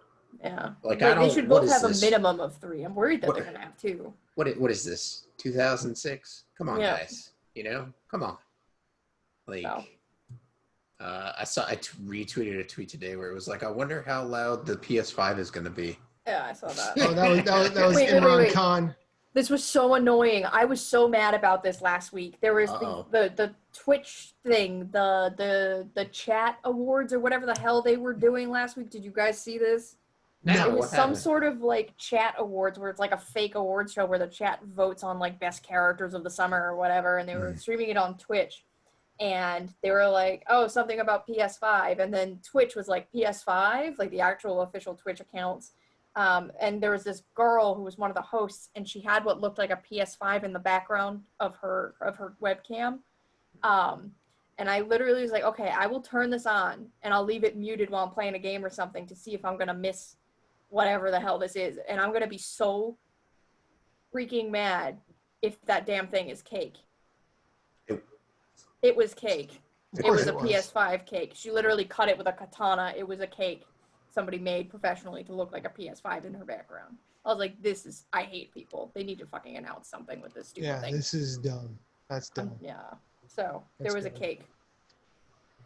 Speaking of next gen, supposedly, just this second, the price of the Xbox Series S was leaked. Supposedly. Again? From this is a real source. I don't know if they have the right info, but $299 for the Xbox One S or Xbox Series, whatever the fuck the lesser one is. The Lockhart? That's not Lockhart, is it though? That hasn't even been officially announced. Yeah, they're not even really talking about it. Whatever the lesser model is of the Xbox Series X. So great. For all of you Xbox people who don't care about launch lineup, guess what? You can buy this for $299 and not a PS5. Why wouldn't you just get an Xbox One? Oh, whatever. Least common denominator. These are questions I can't answer. Well, there is one game so far that's next gen only, and now Godfall. The medium. No, for Xbox. No, on Xbox. The medium was it? Hellblade. Hellblade is that next gen only? Hellblade 2. Yeah, Hellblade 2. I think that's next gen only. But I think at launch, what they said was, Hellblade is not going to be ready to go at launch. But the medium launch window, maybe, depending on how long you stretch that.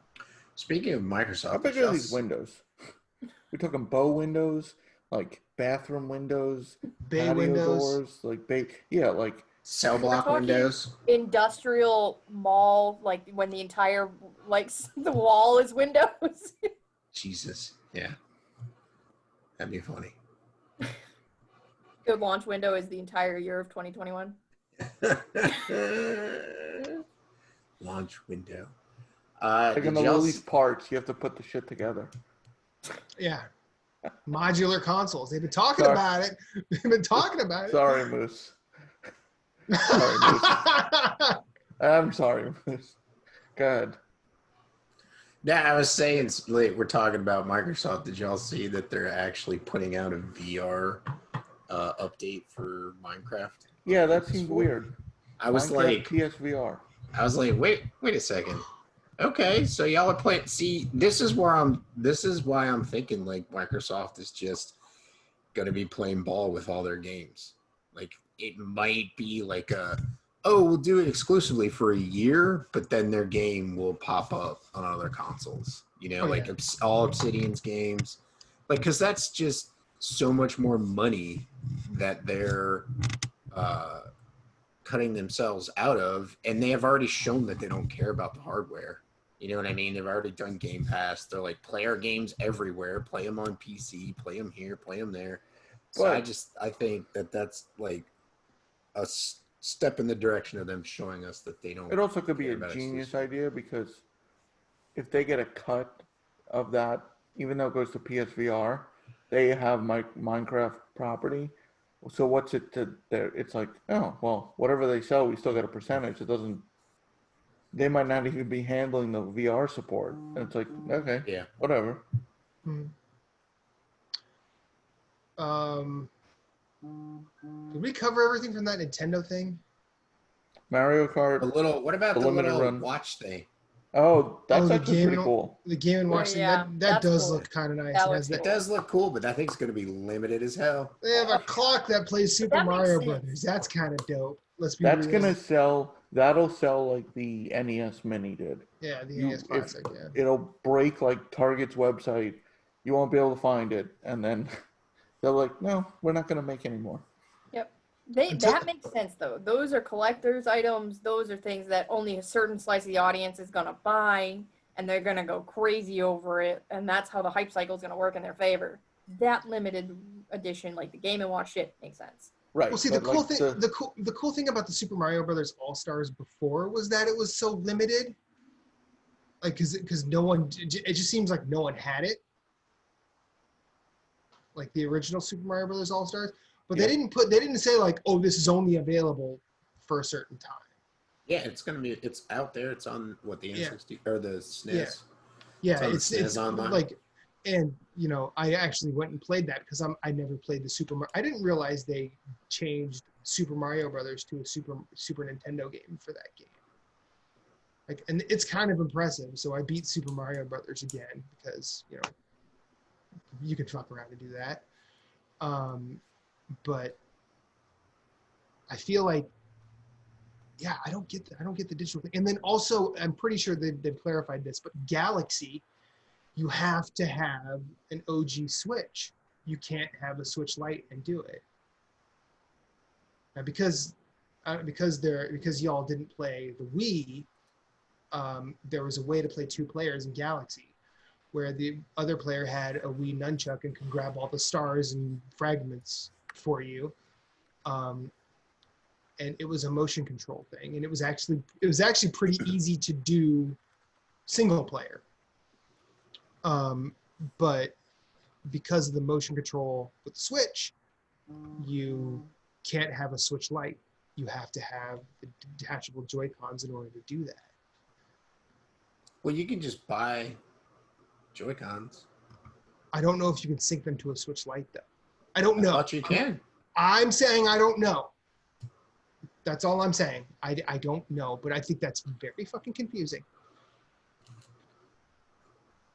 You know, I'm pretty sure because I don't have a Switch Lite. So right. So I don't. I'm pretty sure like when Patrick. That's like everybody's like, oh, wow. You know, I understand.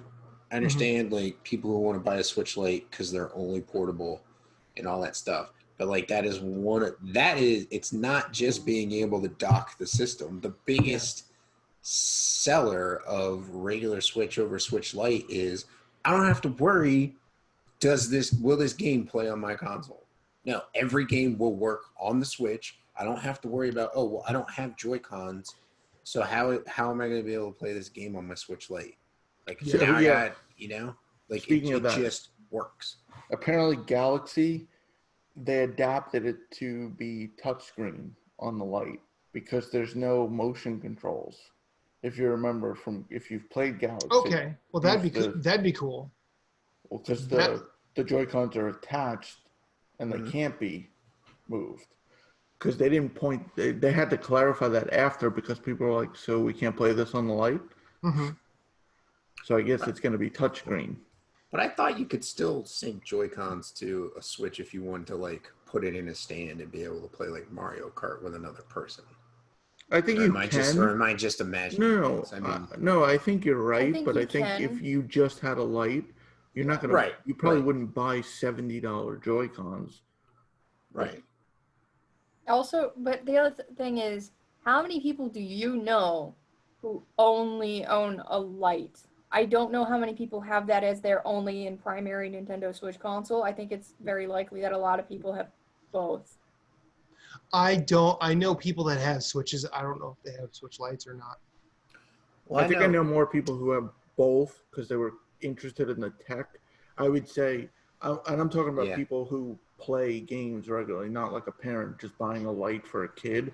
But I think people who had Switches bought the Lite because they were interested in tech or wanted a second system. So, I mean, people who just have a Lite, they're not going to have Joy-Cons. Mm-hmm. Okay. Or they're not going out to buy, like I said, it's $70. Yeah. Unless you buy and you wouldn't even know, and you might, if you just have a Lite, you might not even know you would need a Joy-Con. That's the thing. Yeah. Yeah. A lot of people, you got to remember, think about the average consumer. They don't play games the way that we play games. They don't stay up on the news that we stay up. So you're going to have people, like, the joke is always grandmas in GameStop not knowing what an XSX is for Xbox, but, like, how the hell are they going to know what games do and don't work with a Nintendo Switch Lite for their grandkids? Mm-hmm. Nintendo needs to do a sticker system like the Xbox that big works on Lite. So I have kind of a sad story, at least a sad one for me. 6 days ago marked the 10th anniversary of Vlambeer being opened. Oh yeah. And they closed. Yeah. Rami, Ismail, and Jan Wilhelm Nijman, I think is how you say his name. If I butchered it, I apologize. They were around for 10 years, and they did some of my favorite indie games. I think, like, in a weird way, like, they're responsible for they were responsible for increasing the temperature of the fire for indie games that I have, rather than just being a studio that introduced me to indie games.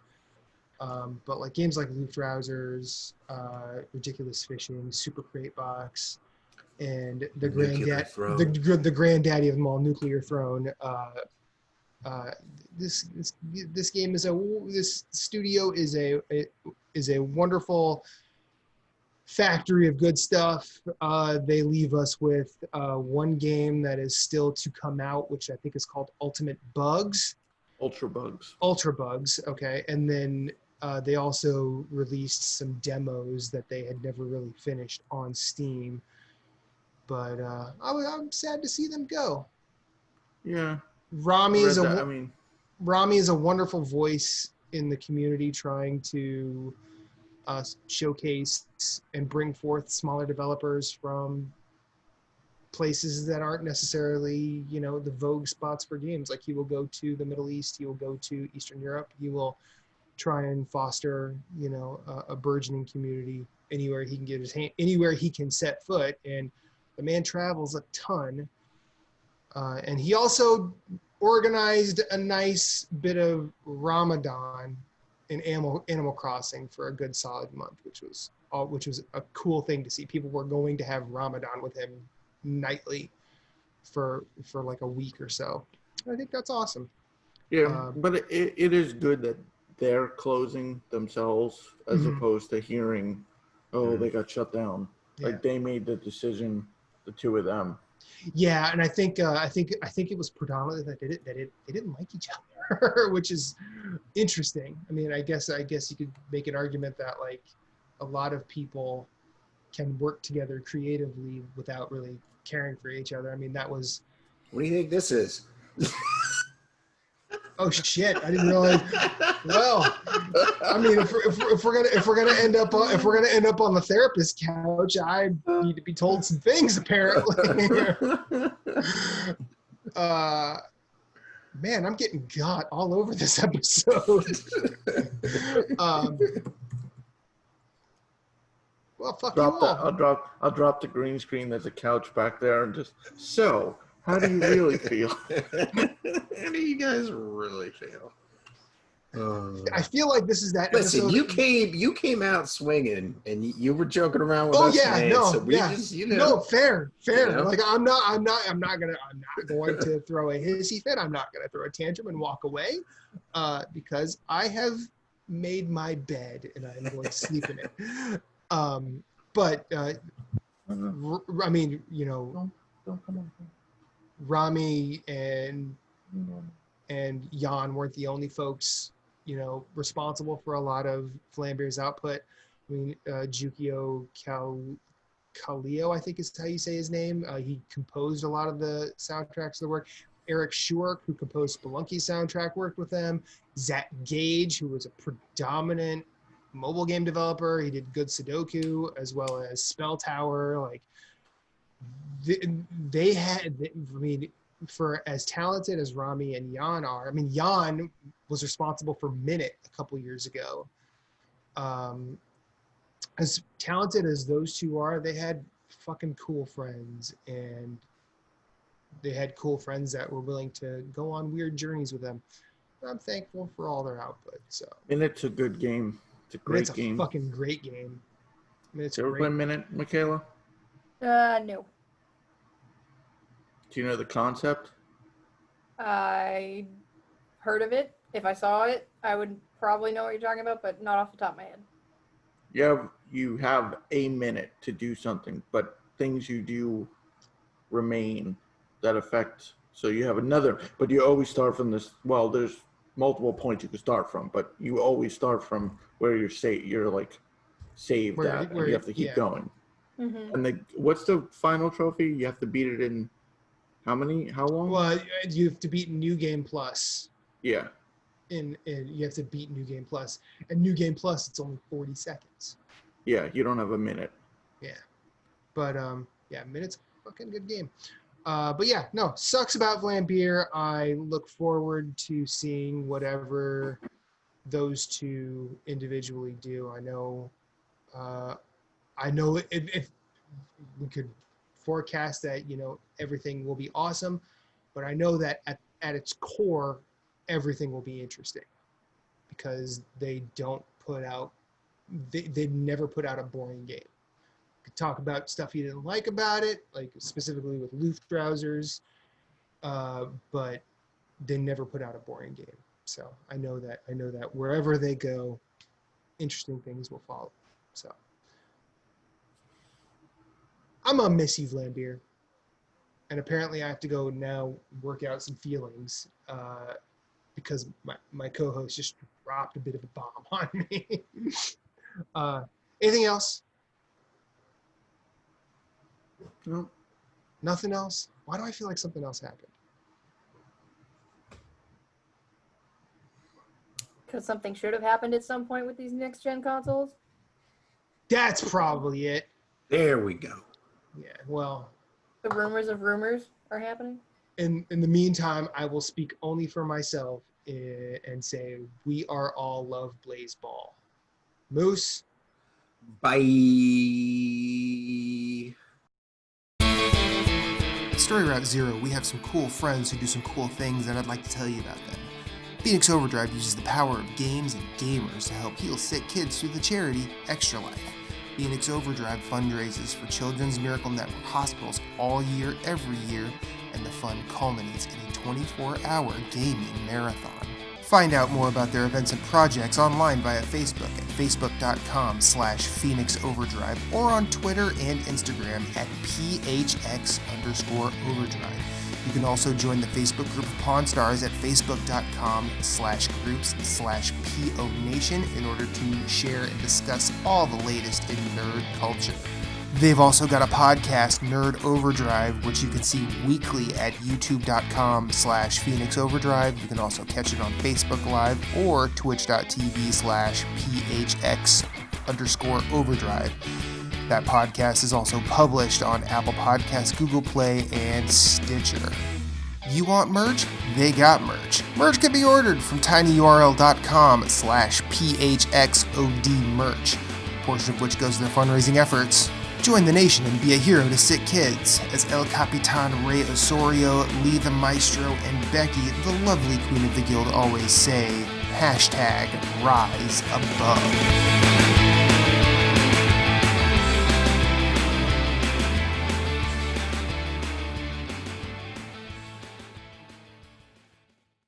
Thank you for listening to Story Route Zero. We hope you have enjoyed your time here as much as we've enjoyed having you. Once again, questions, concerns, complaints, pictures of pets, or favorite recipes can be sent to storyroute0@gmail.com. You can yell at us on Twitter at StoryRoute0. Rate us and review us on iTunes, YouTube, or wherever you may have found us, as it helps with discoverability. If you'd like to hit us up individually, you can find Moose Cool at Sven, that's SVHENN on Twitter, PSN, Instagram, and of course Twitch, streaming games. You can find Jason Marshall writing at obelisk.co. You can also find him on Twitter at GimpyJ with 2 Y's at the end, as well as PSN, Instagram, and Twitch. He also has his own website, whereisthepausebutton.com. You can find Michaela Crescione doing all sorts of writing at obelisk.co, as well as on Twitter at RedXMod. My name is Matthew Keel. You can find me everywhere I'd like to be at infinite_rewind. That's Twitter, that's Instagram, that's Twitch, that's PSN, and I also have my own website, infiniterewind.com. Be sure to check us out at all the places. You are always welcome, and you will always have a seat waiting for you on this ride. Thank you for listening, but for now, it's back to the real world for us. So we will see you on the next one.